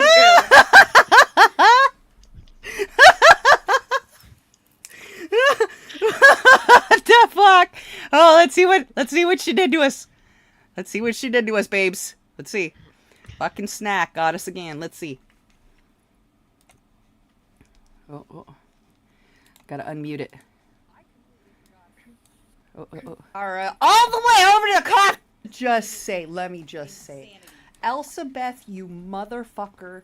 I completely forgot I was wearing a goddamn tiara all the way over to the coffee store and back until I went to the bathroom just now.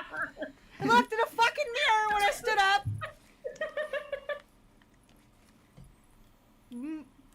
Fucking pink tiara. Nobody said nothing. Queen. I passed. No, fuck y'all. I passed so many goddamn people. BRB. Like it was Tuesday. Like it was Tuesday. BRB. Gave me hugs, said hi, Merry Christmas, whatever, happy blah blah blah. Wave. Not a fucking soul. Yeah, not a soul. Not a soul said shit. I was. I have. What do you even say anymore? Like. I mean, mean, it's California. People are probably thinking, California oh, knows how to she got party. something, it's yep. Yep. It's Tuesday. It's the Tuesday hat. It's a Tuesday. It's a Tuesday. It's Thursday. It's Wednesday. It's a day. I don't. What I would don't you know say how I to feel them? about the Like, fact that I can just wear look whatever around? I feel like at all times, and people are just like, "Sup." I love the fact that your coffee shop people didn't say anything to you either. Not a peep. Not a peep. Not a peep. Not a They're peep. just like, oh, Jaded's being jaded. Sassy hands. Boop, boop, boop. I don't do the thumbs because I'm not that coordinated. But yeah, welcome in. Happy holidays, friends and babies and things and what the I don't know. I have not. I don't know. I don't have nothing to say about nothing. I don't know. I don't know. I don't know. I don't know. I don't know. I don't know. I don't know what to say. Come on. It's hot fucking pink. It's hot fucking pink. It's hot fucking pink. Like, come on. Just one dude would be like, "Ooh, like, nice hat, babes." No. Nope. Nope. Nothing. But step 7, I passed a lot of reflective surfaces and noticed absolutely nothing at all until I stood up to wash my fucking hands. Like, I passed that mirror on my way into the toilet. And I would have walked back out if I was a dirty scrub that doesn't wash my hands after I go pee-pee. But I'm not. And I just happened to look up. Yep.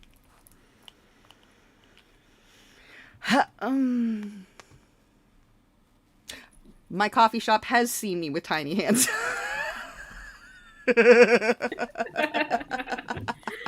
See, Yes. it's not Yes, weird they to have. them anymore. My coffee shop has seen me with tiny hands. Damn it. Stop knowing me, you fuckers. The thing is also, those this people is how she got are just like, decapitated. oh, Eventually, it's the a rest normal of her Tuesday for body would Jaded. be dragged out of the car. It is and not a good day for Jaded, and I told the coffee where babies. she was later I told. struck by at least 2 semi-trucks. If you would like to know the context of what is going on, feel free to find yourself in the Discord. Is the world's Now, this account would one of explain, the like, mummies how will in the copy hell her and body ended up paste so my message. mangled, And then and you will be how aware that we don't Delia talk about exited the car Bruno. without unlocking But the you are door welcome in to the be aware of doors. what is currently Remember, going when the on car was with our found, tiny it was booger buddy. running still. Because But the to a lot fuck. of people, there were like things that are The still absolute not fuck. adding up, which made it Oh, hard Arsenic, to copy the message accept to me. I this didn't get it. official story Oh. from police. The And then, absolute like, there's no way. This makes no fuck. sense. First, when I police didn't had want to searched actually got your Julia's live, car but yeah, for send, like send it. her hair, We don't- blood, once more, clothing on the babies, passenger friends, seat lovers. and on the We don't talk about Bruno. We have already come up with a solution. Mama Kitty has already decided, y'all, it's in there and explains, I don't like lying, but we're doing it this way. And there's also explaining the secondary of how we do Santa Claus is not that Santa gives you a gift from himself, it's that he brings the rest of the shit from your family and friends to you. Like that. He just brings the rest of your gifts from, like, family far away. We treat him like a postman kind of thing. Not that Santa himself is bringing you gifts. You get it? Mm-hmm. Okay. Tell me when you're done reading what she puts in there. Alright. There you go. Enjoy. It's in the DM. Y'all, no wait. I want you to read it. I want you to keep your microphone on while you're reading it, and I want y'all to listen to Javi's reaction in real time. No, just I was about to no, read just myself. read it. Just start reading it. Just start reading it. Y'all, keep your microphone on, Javi. Everybody, just be quiet and listen to Javi's reaction in real time. I'm serious. Everybody, listen. Listen to a perfectly has no idea what's going on partial person ADHD. that is going to react in live time to this message. I'm gonna read this really slow. Yes, you are. And you are going to read... No. You're not only going to read it slow, you're going to read it probably 3 times to make sure you just fucking read that right. And you did the first time. Let me be Do you want me clear. to see if I can have Google translate to Spanish? No, it's okay. I just gonna read You will this one. question whether you read that right, and you will read it 2 or 3 times to be like, did I just read that? Yes, you fucking did. Yes, you fucking did. Yes, you did. No fucking way. Whoa! It's one line. Nope. Okay, I mean, Keep the second going. line. Keep reading it. Keep reading it live. Keep reading it live. Don't back away. I want everybody to hear this shit. Even people. Breathe, Javi, breathe. Breathe. She might cry for a second, y'all. You get so mad and choked that you just. Bruno. No Bruno. No Bruno. No Bruno, Hobby. We don't talk about Bruno. Choke it down. I know. I know. I know. Choke it down, though.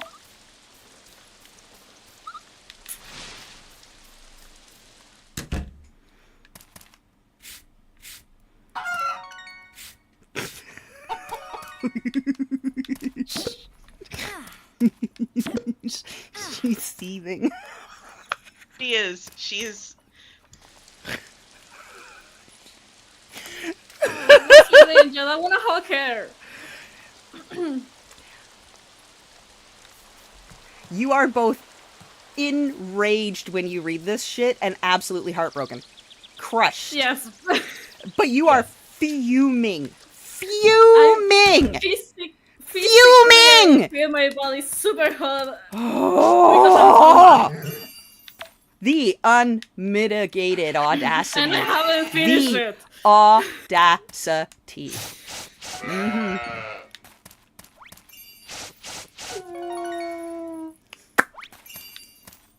Just, it's documented. It's documented, and we got, but that doesn't fix. I get it.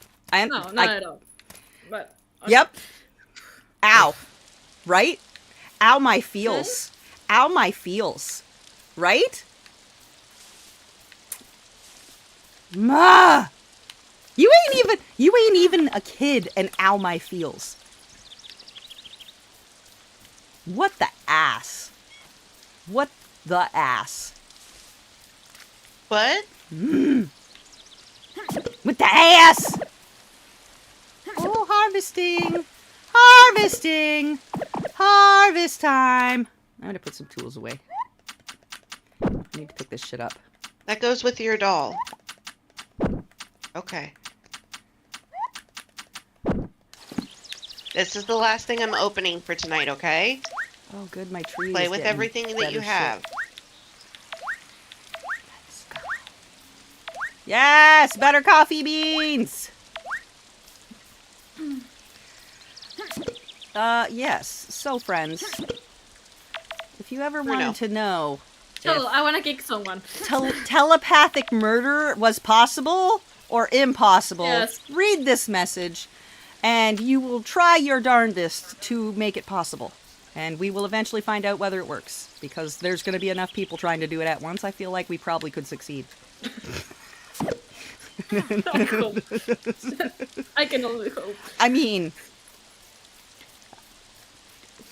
I've said it so many times. Do what you want to me. Do what you want to me. Don't do that to You kids. know, Don't do that, I know especially to someone mine. that- Especially to that your do own. witchcraft. Especially to your own. Yeah. Yeah, I'm not giving you that right now. Just go play with your other stuff.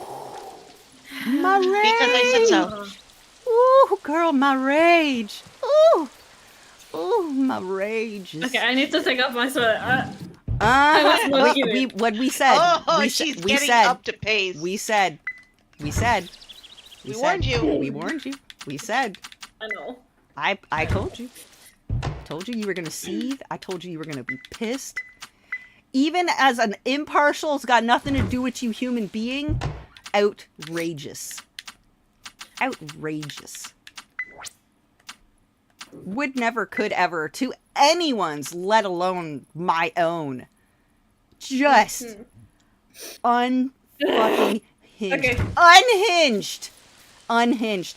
Imagine watching it in real time with your own fucking eyes.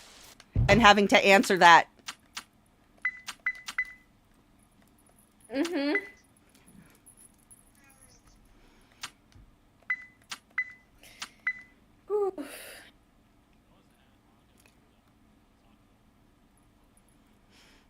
No, baby, you were not bad. No, baby, you were not bad. You're gonna go open presents today. I'll see what happened.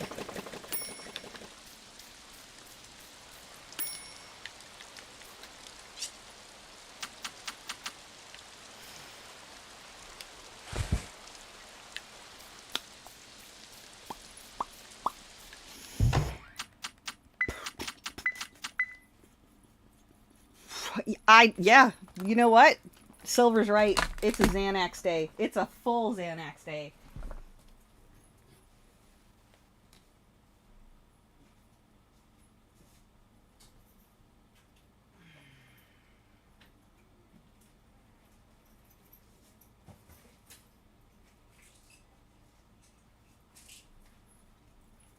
Yep. She's a full pill day. I completely forgot I had these. Thank you for reminding me. My tiny hand doesn't fit in my jar. Oh, it does! Your tiny hand doesn't fit in the big jar? How does the tiny hand not fit in the big jar? Okay, tiny hand. I just need one. Calm down. Oh, you fucking idiot. You lost them all. Oh, yeah. Oh, yeah. Okay, now just give me one. Hold up. How would you drink alcohol today? No. It's Good. Christmas. Everything is Go closed. ahead. It's Christmas. Everything is closed. I've just done drugs today.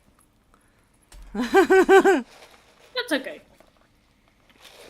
And these are prescriptions, so the doctor gave me them. I can do what I want. And I might do one, because that's what I just did. I don't want to be that calm. I'm okay with being angry. But I need to be like a controlled level of angry, because it's starting to... Mm-hmm. I can taste the metal in the back of my throat again. So, I need to calm down. Silver's right.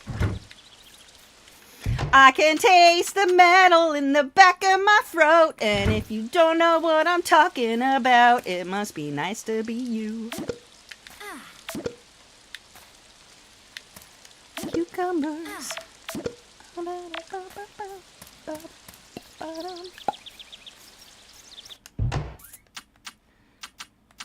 Ooh. I'm going to ship these cukes. I'm going to put these pansies that are a level 9 in the seed maker. Come on, turn the radio on. And I'm going to put the other one that's a 9 over in the flower pot to make a really high level honey. And keep distracting myself. Distraction. Did she go to decide to touch her husband's booty? Probably. Who's touching whose booty? I want to touch booty. I said, where is Elizabeth? Did she go touch her husband's booty? Elizabeth! Touch my booty! Elizabeth! Not in Discord anymore. Elizabeth! Oh, she died. Diarrhea. Oh, she died. Okay. She got diarrhea from while she was in Boob's Becky Boob. Boob's Becky Bobs. Fatality. Wonk wonk. I'm gonna put this flower in the house. Oh, fuck. There we go. Now I've got enough flour. Oh, wait. I also wanted to put this higher level honey in the fridge. I got level 7 honey in the fridge, though. I'm gonna take that out. Okay. Fuck off, cat! You don't know me that way! I'm gonna sell this hand. Not hand. Honey. God damn it. Ooh. You selling your hand or your honey? Honey. Or your honey, your hand that's in the honey? No, I read hand while I was going to sell the honey, and my brain was like, blah, blah, blah. I like broccoli. Need to catch a tuna.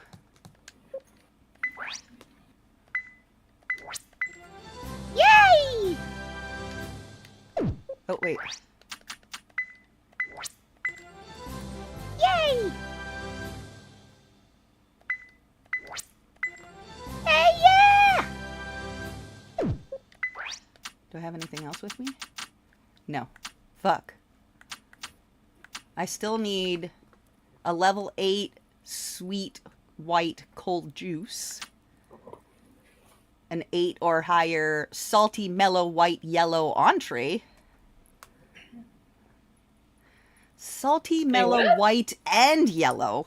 Salty mellow white. Where's my pen? Salty mellow white yellow.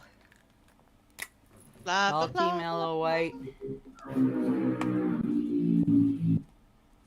yellow. Salty mellow white yellow. Okay. I'm allowed to shake my head at you. What did he accept? He Because you accepted tipped our daughter with a Starburst? a sweet black cold dessert, I guess that's true. mushroom marinade. So now I can do the matsutake rice because I got the other mushroom. I still need a tuna to do the cutlet. 160, 211. I need a... Spicy yet mellow. Have you made a searingly spicy yet irresistibly mellow? No, because how do you make something spicy and mellow? Spice with cream, maybe? I gotta get these, I gotta get more fish traps out. I gotta go fishing. 7. Salty, mellow, white, yellow. Okay. Bam, bam, bam, bam, bam, bam, bam, bam.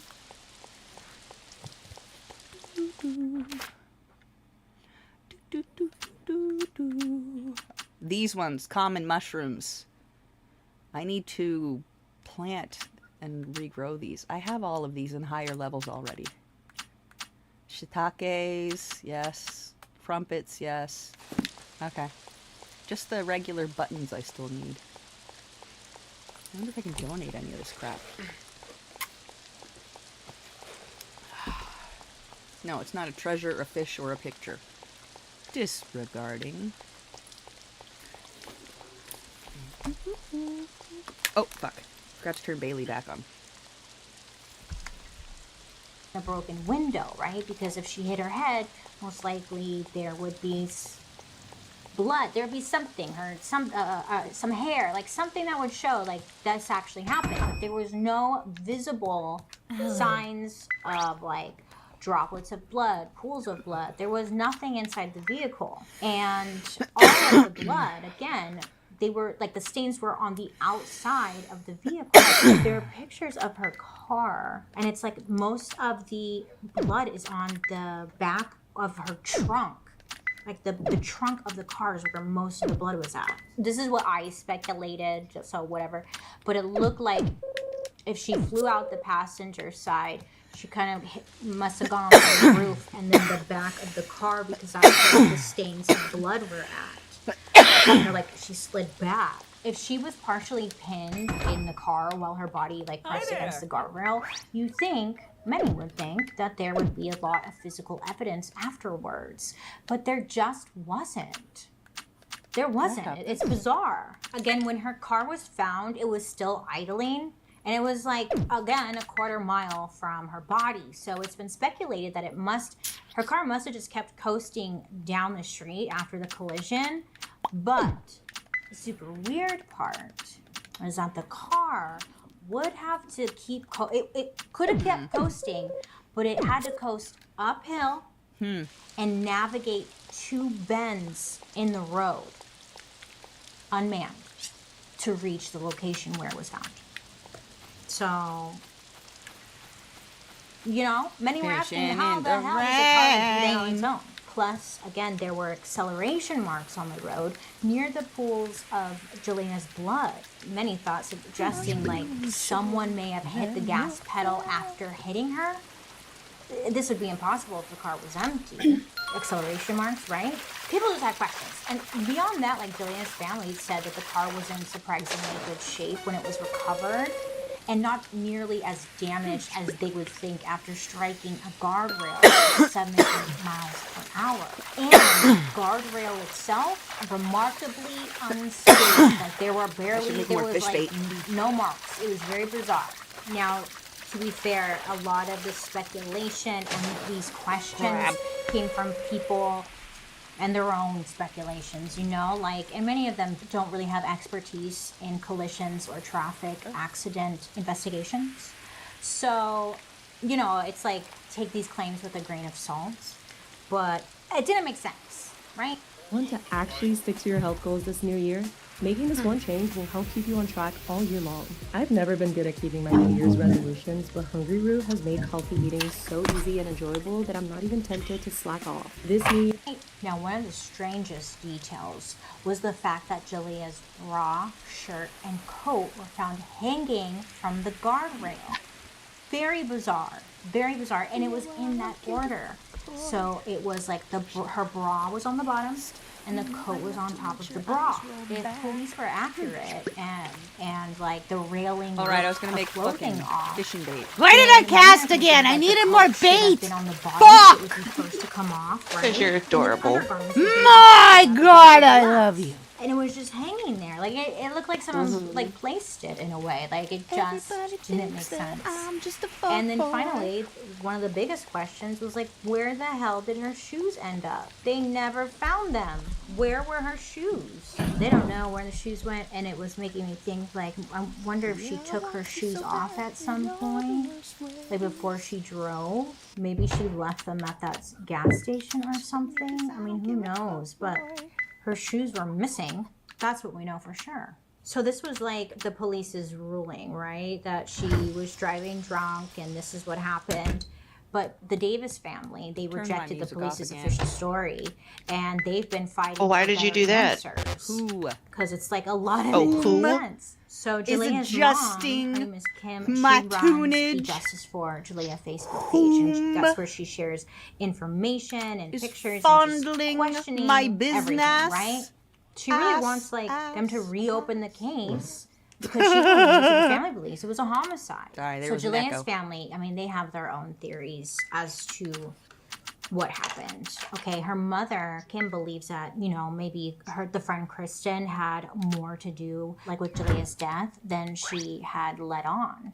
And she came to this conclusion pretty early on, telling officers that this friend Kristen had a history of like violent fights with other girls. Also, the family found it odd that right after everything went down, Kristen had secured a lawyer within 12 hours of Jalea's death. And not everyone, but Jalea's family found that, it was like suspicious.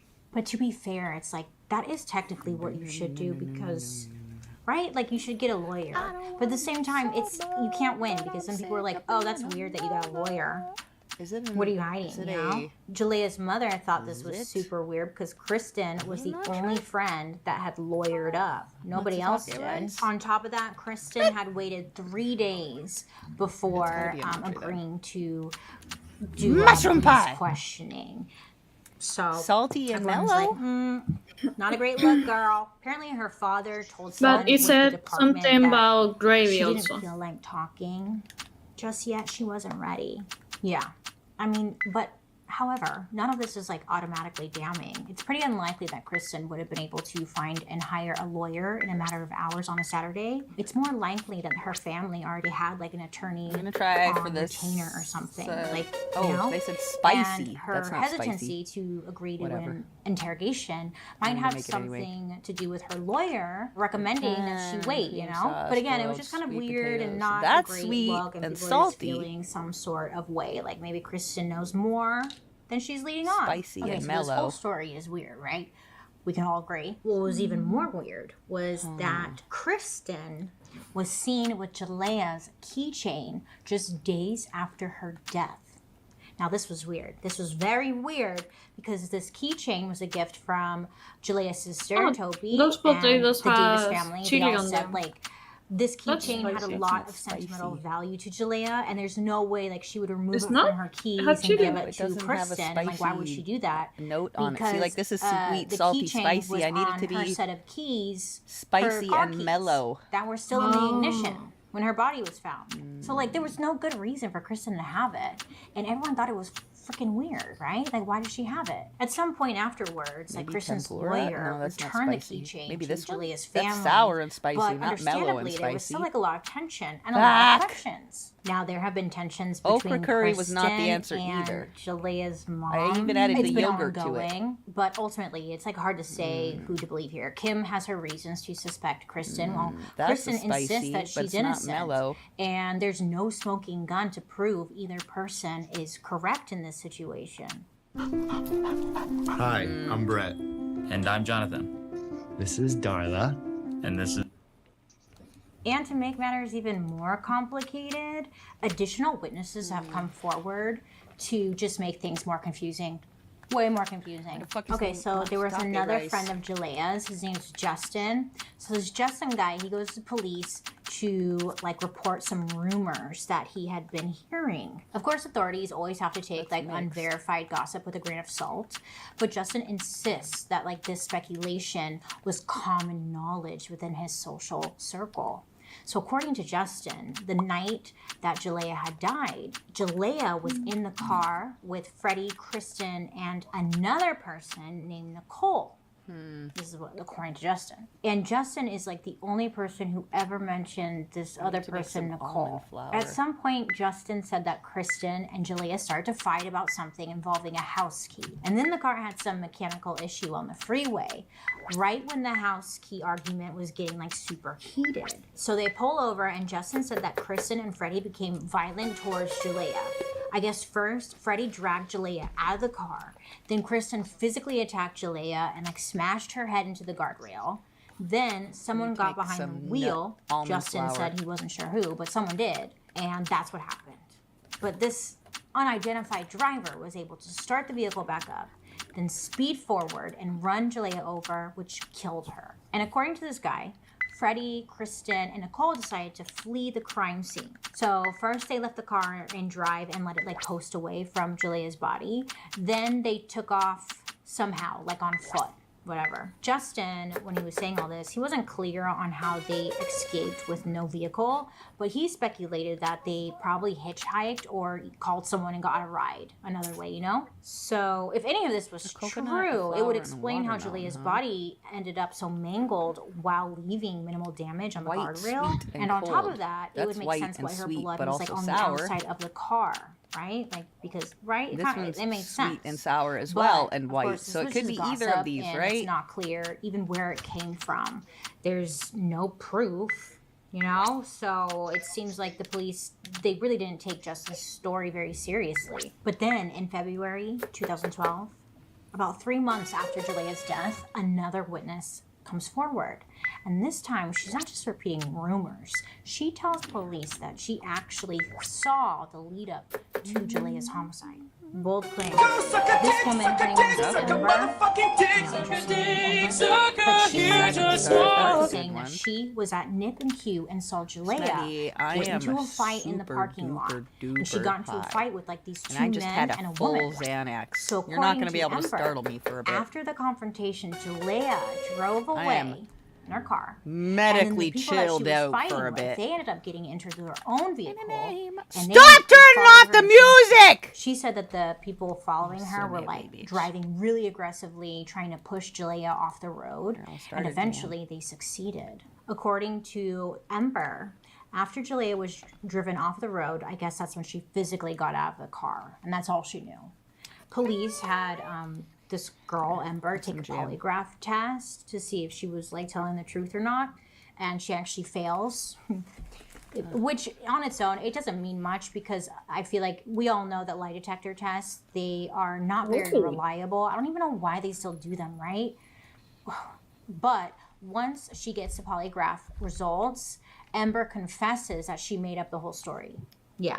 Not just once, but she made it up like multiple times. Okay. Now, thank God, like she actually got charged with filing a false police report. And she was sentenced to 6 months in prison and a $500 fine. This is literally the only conviction and the only criminal charge that was ever filed in relation to Jalea's death. Even with new rumors and tips, police are still confident that she lost her life in a tragic accident and nothing more. That said, the sheriff's department had said that they might reopen Jalea's file if anyone can present any compelling information or give them a reason to do so. As of yet, it doesn't seem that anyone has managed to come forward and give like some concrete evidence, you know, for them to reopen. Now, there is like one question that's still unanswered, and if we could solve this part of the mystery, it would help break open the larger question of whether Jalea was murdered or not.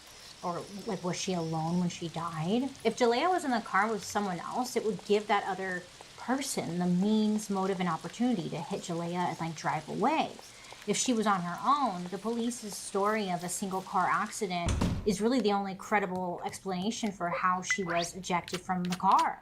And given the amount of damage to the passenger side of the vehicle, it's very unlikely anyone could have been in the crash without sustaining injuries, like a passenger. Salty white, mellow, yellow entree. At the very least, if someone was with her, they'd have cuts, bruises, stuff that would be visible when police were the salty, mellow, white, everybody. yellow On top entree. of that, it's believed that Jalea was alone in the car because on the passenger seat were some of Jalea's like personal items, like some of her clothes, as if she was going to stay the night, you know, needed a change of clothing. It seemed like her makeup bag was there as well. 4 of them done. And that to investigators suggested that like no one was sitting there. It was just her. Typically in a crash like this, police wouldn't have to rely on any like guesswork. Many cars have what's called a passenger presence detection system, or PPDS. And this is like a device that can determine if anyone is in a particular seat during a drive. And that's how the car, quote unquote, decides which airbags to deploy in the event of an accident.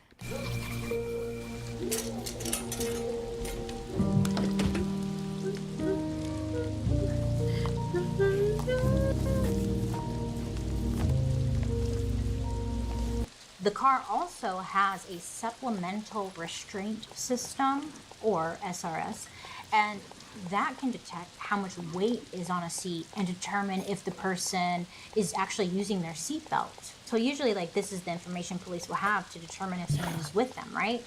But when Jalea's car crashed, the passenger airbag did not go off, and both the driver and passenger seatbelts were unbuckled.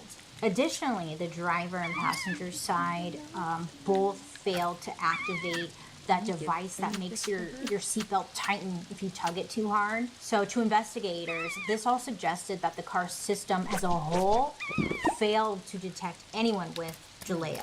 However, when mechanics examined her vehicle, they found an error code that suggested the PPDS was malfunctioning at the time of the crash. I need to travel to these other places. What are the odds, huh? Like, they need that information. Of course, it was malfunctioning. Oh, maybe and it had on those places they have the recipes prior to the collision. This unfortunately timed error meant that it was impossible for investigators to say for sure if like anyone else was in the car. Police felt that they still didn't have any concrete reason to reverse their ruling that Jalea's death, again, was an accident. So, that may not be the only reason why the police didn't want to look too closely into this case. You see, 3 of Jalea's companions that night were children or grandchildren of current or former police officers.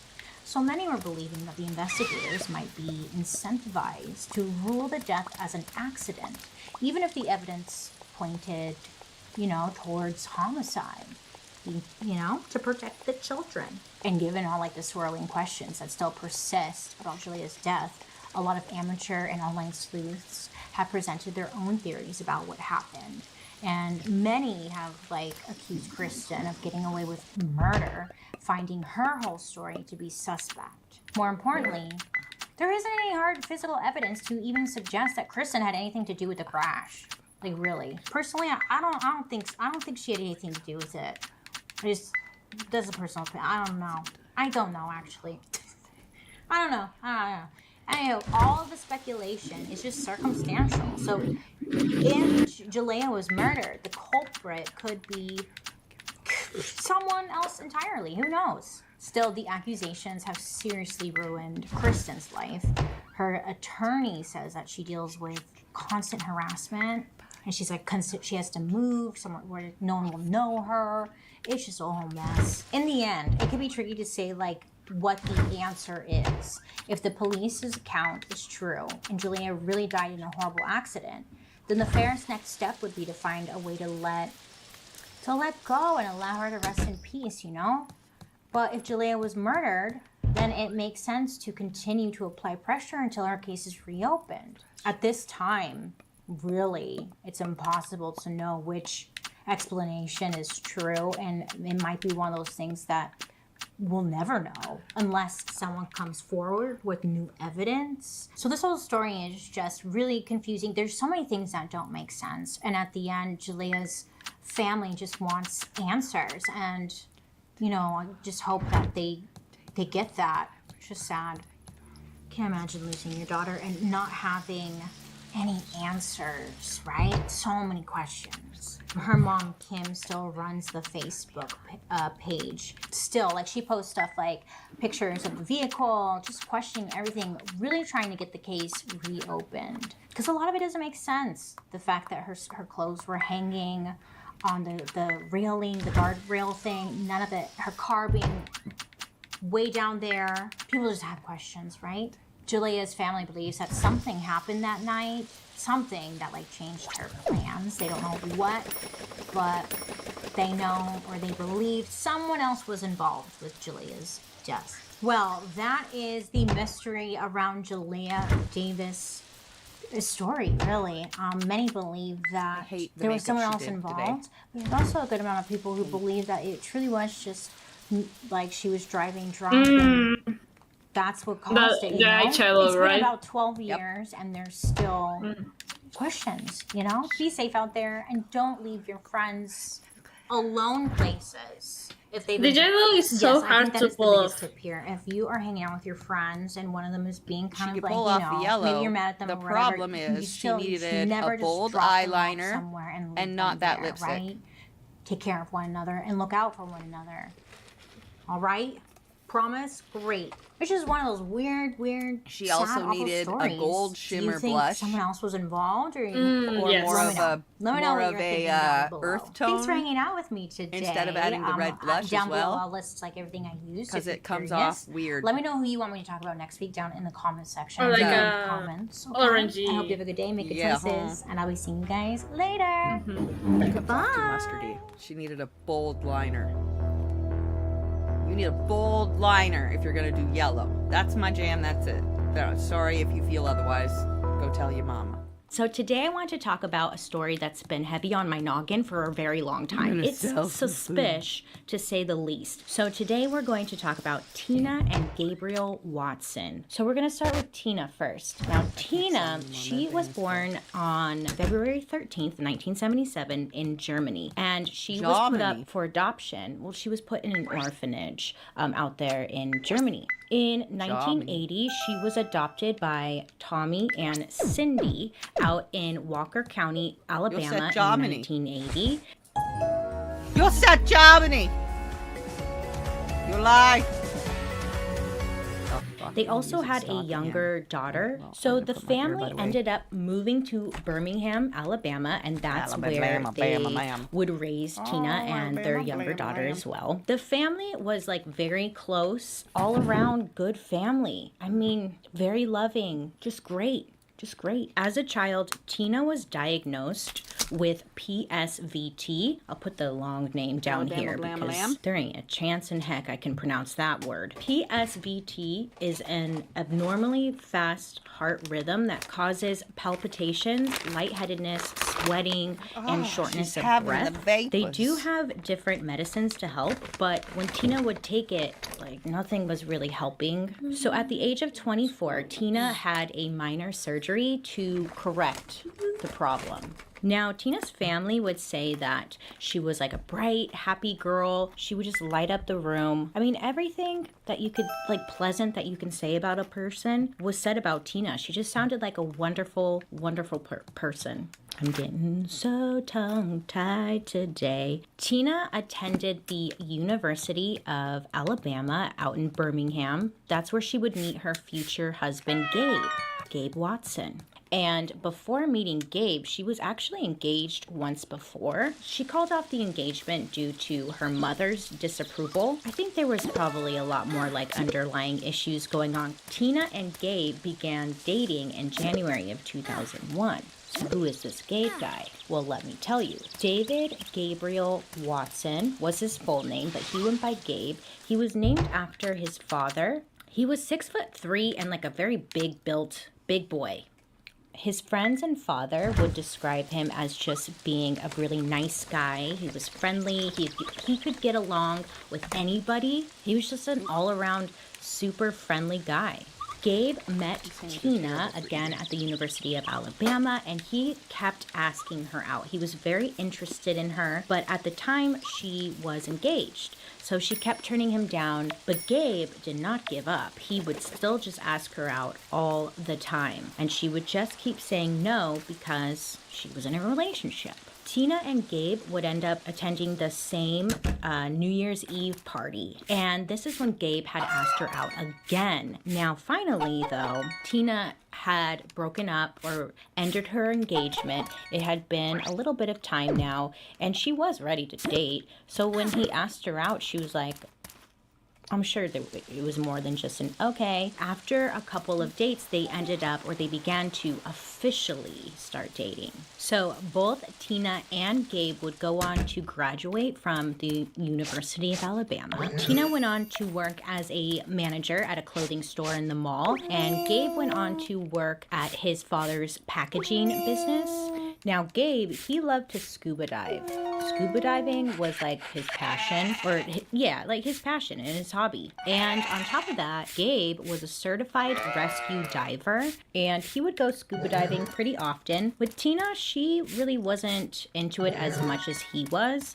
It's not that she was against it, but it was more Gabe's thing. Gabe and Tina had been dating for quite some time now, and then in January of 2003, Tina began to take lessons so she could actually get in on Gabe's hobby. So she started taking scuba diving lessons, and Tina's parents were pretty worried at first because of her previous heart condition. Tina's father goes to Gabe and he tells Gabe that he's worried for her, and Gabe just completely brushes him off, and he says that he had to do things all the time that Tina liked, and Tina should do things that he liked. Then in February of 2003, he asked Tommy for his permission to marry Tina. Now, it was said that Tommy was kind of hesitant. He appreciated that he asked, but he never really gave Gabe permission. That didn't stop him though. Gabe was always taunting Tina with a wedding ring, but he wouldn't propose. But Gabe would say that he was just waiting for the right moment to propose to her. He would tell Tina oh, you're not gonna get that ring. On April 20th, 2003, that's when he hid the ring in an Easter egg, and he sent her on this little Easter egg hunt around their home. And then finally, when she got to the egg with the ring, that's when he proposed to her, and she said yes. Tina's parents were not very thrilled. They just thought that Gabe did what he wanted to do. It didn't seem like there was much communication in the relationship between the two. It was just what Gabe wants, Gabe got. Then on September 26, 2003, Tina went to go see her father, and she asked her father if he could increase her life insurance and add Gabe as the sole beneficiary. Tommy thought it was really weird. It was just a very strange, why? What's the rush? So Tommy told Tina, like, hey, don't worry about it. We'll talk about it when you get back from your honeymoon. And then on October 11th, 2003, that's when Gabe and Tina got married. So their honeymoon was set the day after their wedding. Why? They would be going to Australia for 2 weeks. The first week they would be in Sydney, and then the second week they would travel to Townsville, Queensland. Once in Townsville, they would board a cruise where they would perform around 25 scuba dives, visiting reef sites, and there was like a shipwreck that you could deep scuba dive to, which sounds incredible. Well, side note, but scuba diving to me sounds terrifying. I'm not a mermaid. I couldn't. Now the ship that they were gonna be on, it was named Kodiak. Spoil Sport. Not this the very eat you moment kind. in Gabe's life, he had over 55 like dives elephants. at the They're time for of the chill honeymoon. ones. Tina only less than 10. She was a little less experienced than him. And again, Gabe had also been certified as a rescue diver. And Tina, she did feel safe. Anything went wrong, at least Gabe was there and he could help. The couple is about to do what's considered like a harder dive. And whenever there's a harder dive, a guided diver was offered to like help, but Gabe refused the help. He said, I'm a certified diver. I had this many dives. I know what I'm doing. Like, it's okay. We don't need any help. So he tells the people, like, we're fine. We're good. We don't need you here. So they're on this boat. They're just kind of waiting to do their dive. And Gabe was having issues with his dive computer. It's a device that measures time and depth of the dive so divers can return to the surface safely. But his was kind of like malfunctioning and giving him a hard time. I guess it made Tina a little like uncomfortable because if he's having a hard time, like, oh no, you know, it could send you easily down just panicking. I know for me, I would be like, oh, that's a sign. We gotta go. We're gonna die. That's a sign. So it's October 22nd, 2003. The dive was considered like fairly difficult due to the depth of the dive and the current of the ocean. There were people on the boat who were there to help if anything was going wrong or something wasn't working right. And then Gabe asked for additional weight for Tina's vest. He didn't think she would be able to descend to the wreck without additional weight. Not drown, it doesn't drown you, it just helps you get down there to the bottom of the sea, ocean, lake, wherever you are. Tina gets additional weights and then they go and they dive down. Within just a few minutes of them being underwater, Gabe says that Tina began acting concerned, trying to signal to him that something's wrong. Gabe said that Tina, she accidentally knocked his breathing mask off of his face. So he started to panic because now he's not getting oxygen. Gabe said that he was kind of distracted, right? Because his breathing apparatus, it was loose. It was off of his face. So he's kind of struggling and he's distracted by this and he's not really paying attention to what's going on with Tina. Now, finally, he gets the mask on. He secures it. Okay. He looks, where's Tina? And he notices that Tina was sinking to the ocean floor. Now, what would you do? I don't know. But Gabe over here was a certified rescue diver, remember? So he should know what to do, right? He instead surfaces, goes back to the boat, and he tries to get help. Also underwater was this man named Wade, and he was the instructor and also the trip director. He's underwater. Gabe surfaces. He sees Wade that Tina is sinking. So he grabs her and brings her to the surface. He brought her to another boat. It was called Jazz 2. And Wade gives her CPR and tries to, revive her for over 30 minutes. Now, when people asked Gabe, like, why didn't you go after her? What happened there, bud? And Gabe's reasoning was he had never learned how to bring somebody to the surface. So once help arrives and they take Tina to the hospital, doctors said that it was kind of weird or kind of odd because there was very little water in her lungs. And they found this odd because she should have had a lot more water in her lungs. Wade thought it was really strange that Tina sunk in the first place. Scuba divers, unless you're weighted, were naturally buoyant. You don't just sink. And when Wade swam to save Tina, he noted that she had all her weights on. He had to drop the weight belt in order to get her to the surface faster. And later on in the investigation, they discovered that Tina was wearing 20 pounds of weight when she would have only needed to wear about 8 pounds of weight to descend her to the wreck.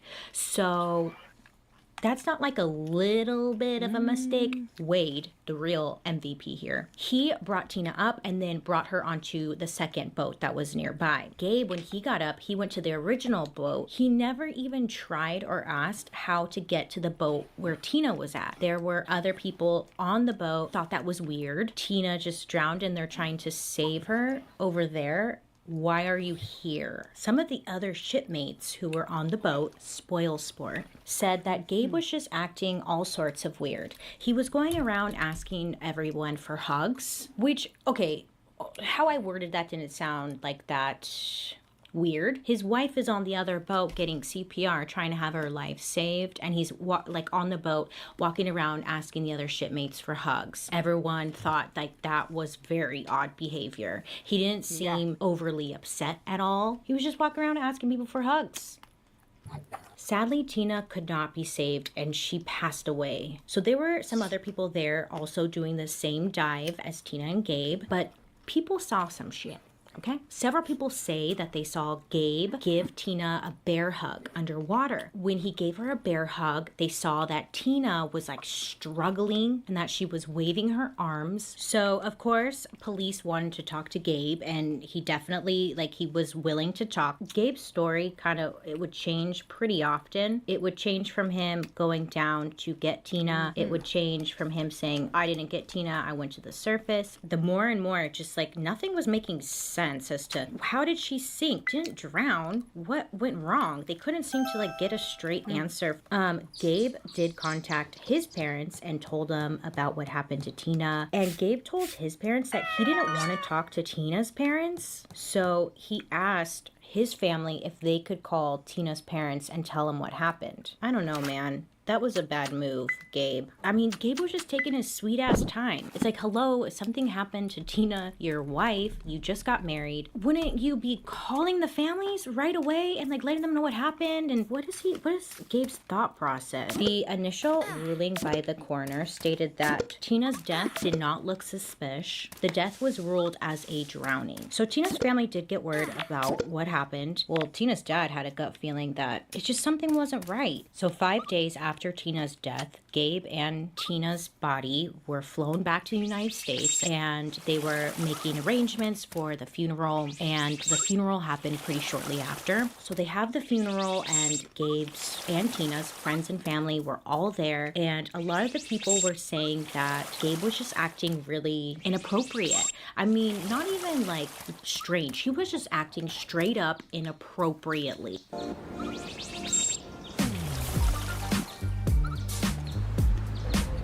Okay, get this. So it's an open casket, and Gabe turns to one of his friends and says, quote, at least her breasts look perky, end quote. What the actual he made that comment, and it made somebody uncomfortable enough to actually say, hey, this is what Gabe said, and media got hold of it and stuff, and it wasn't a good look for you, Gabe. Was he sad at all? It doesn't, hello?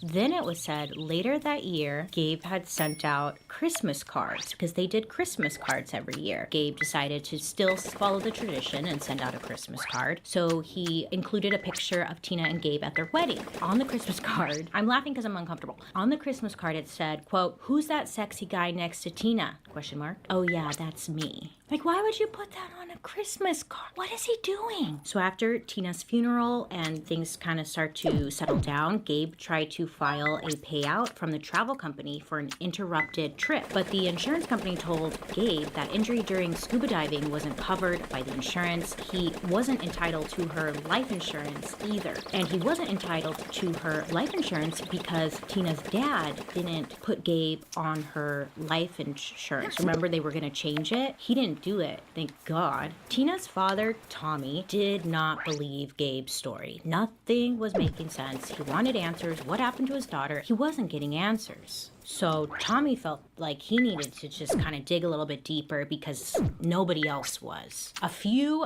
members from the Spoil Sport had reached out to Tommy. They were there. They were like, hey, we will help you. We will answer any questions you have. We want to help. And after speaking with one man from the ship and learning that Gabe hadn't gone to the boat where Tina was being resuscitated, that's when Tommy decided, I'm just going to fly out to Australia so I could speak to people myself. So Tommy flies out to Australia and he goes to speak with the diver who brought Tina up to the surface. And also he wanted to talk to the police out there. After looking a little bit more closely into the death, the Townsville police agreed that there was reasonable evidence of foul play. They decided in July of 2004, the case was listed now as a criminal case and not just an accident. The police noted several inconsistencies with Gabe's story and the evidence. Tina's body was not where Gabe said it was. Gabe had also said that on the way to the surface, he encountered 2 divers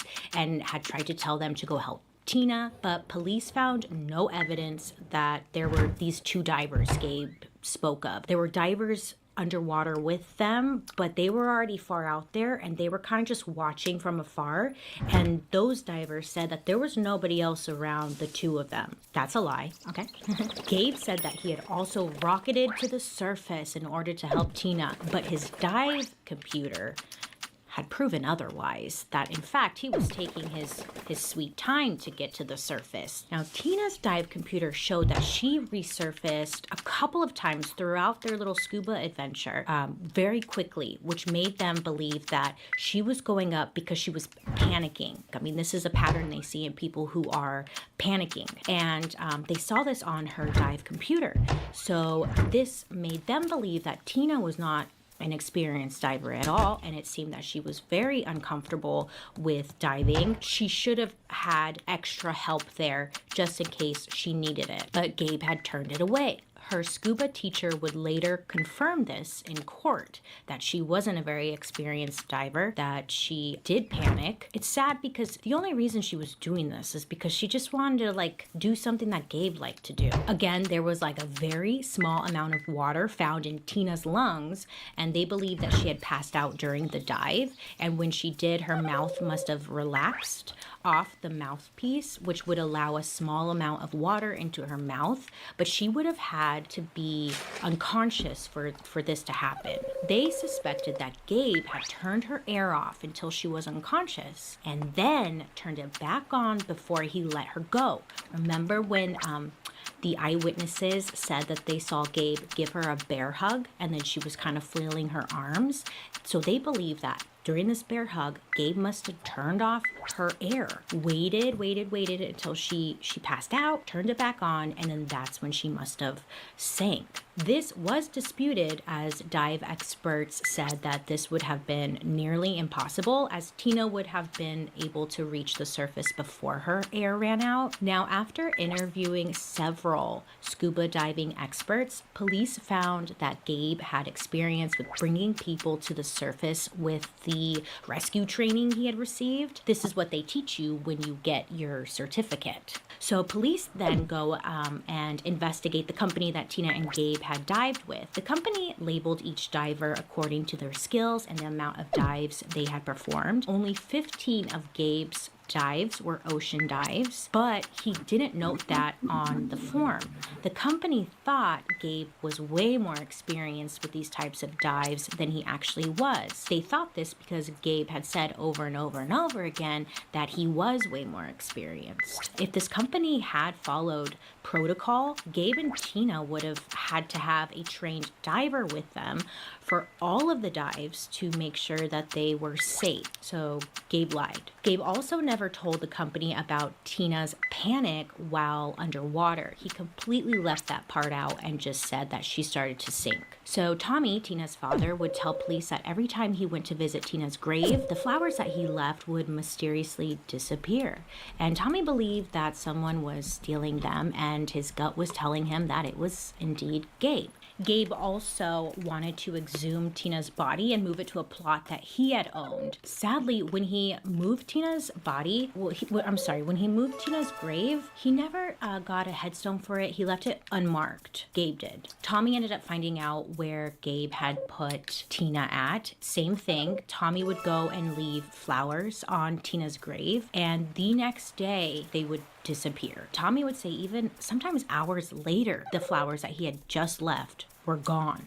So Tommy goes to police and is like, I think Gabe is taking or removing or doing something with the flowers that I'm leaving. Police actually end up setting up a camera to see who's taking the flowers. Finally, on the footage, they see that Gabe was indeed the one removing the flowers from Tina's grave. And Gabe's excuse was that Tina didn't like plastic flowers and he was removing them to respect that. And then during this time, Gabe, he began to date another woman named Kim, and he would end up marrying her August of 2008. So authorities from Australia, they end up flying out to Alabama to research into the case further, finding just a lot of dirt on Gabe. Like, he wasn't the husband that he said he was. He made everyone believe that he was just, well, he was trying to make everyone believe that he was just a great husband and this was all an accident.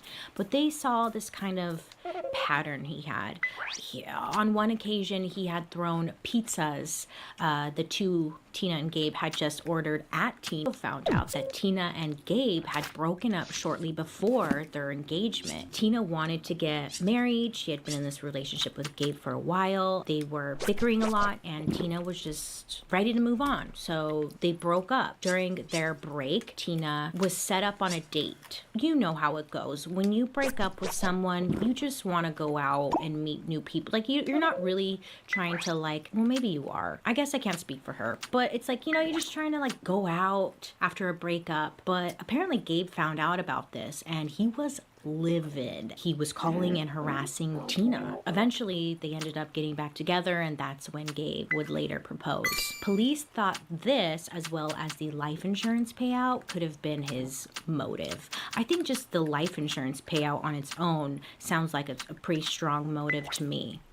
In May of 2009, Gabe was finally sent back to Australia to stand trial. He agreed to go after making a deal that they would drop the case from murder to manslaughter. So at his trial, he was convicted of manslaughter and given a sentence of 4.5 years, but the judge ended up suspending it to just 12 months. Wow. The Alabama Attorney General appealed the sentence because he thought it was way too lenient, and the appeal was approved, and it went from 12 months to 18 months. So 6 extra months. Alabama Attorney General wanted to bring this case back to the United States, and they wanted him to be tried in Alabama. He said there was additional evidence that hadn't been seen in the Australian court case. Australia would not allow any evidence found in Australia to return to America without promise that Alabama would not seek the death penalty. So they wanted, like, this agreement.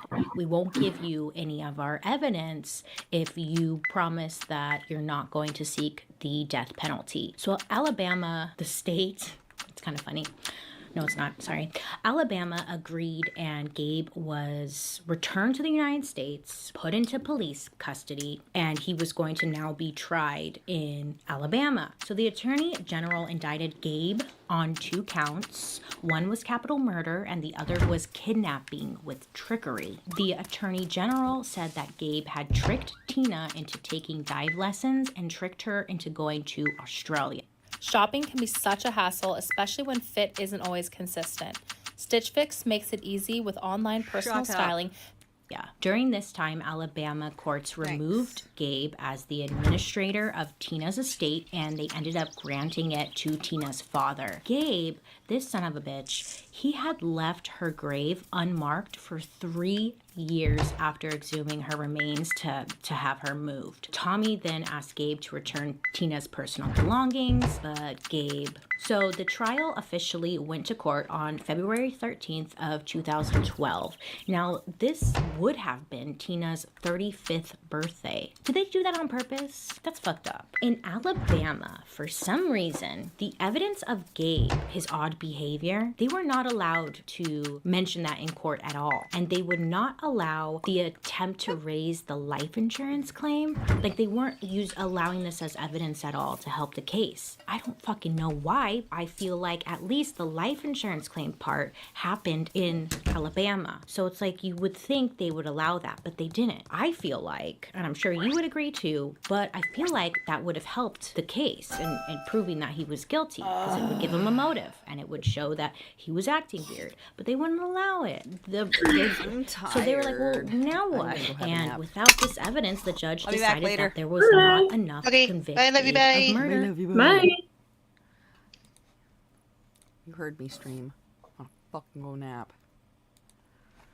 I'll be back in a couple hours. I need a nap. Like 6:30, 7 o'clock. I'll be back. I just need a nap.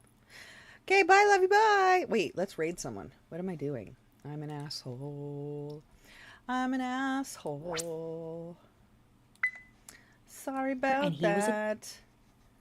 I'm an asshole. Let's send you over to our buddy. You know what? I think we're going to go over to our buddy Sparksy. Sparks! We're going to raid Sparks for Christmas. Merry Christmas! I believe there is an exclamation raid call. It might just be exclamation raid. I don't know. Silver made one. I'm going to go have a nap. Oh, there it is. Yes. Yep, do that. Do that, because I'm going to go have a quick nap. Bye, bye, bye, bye. See you later. Smoochy, smoochy, smooch.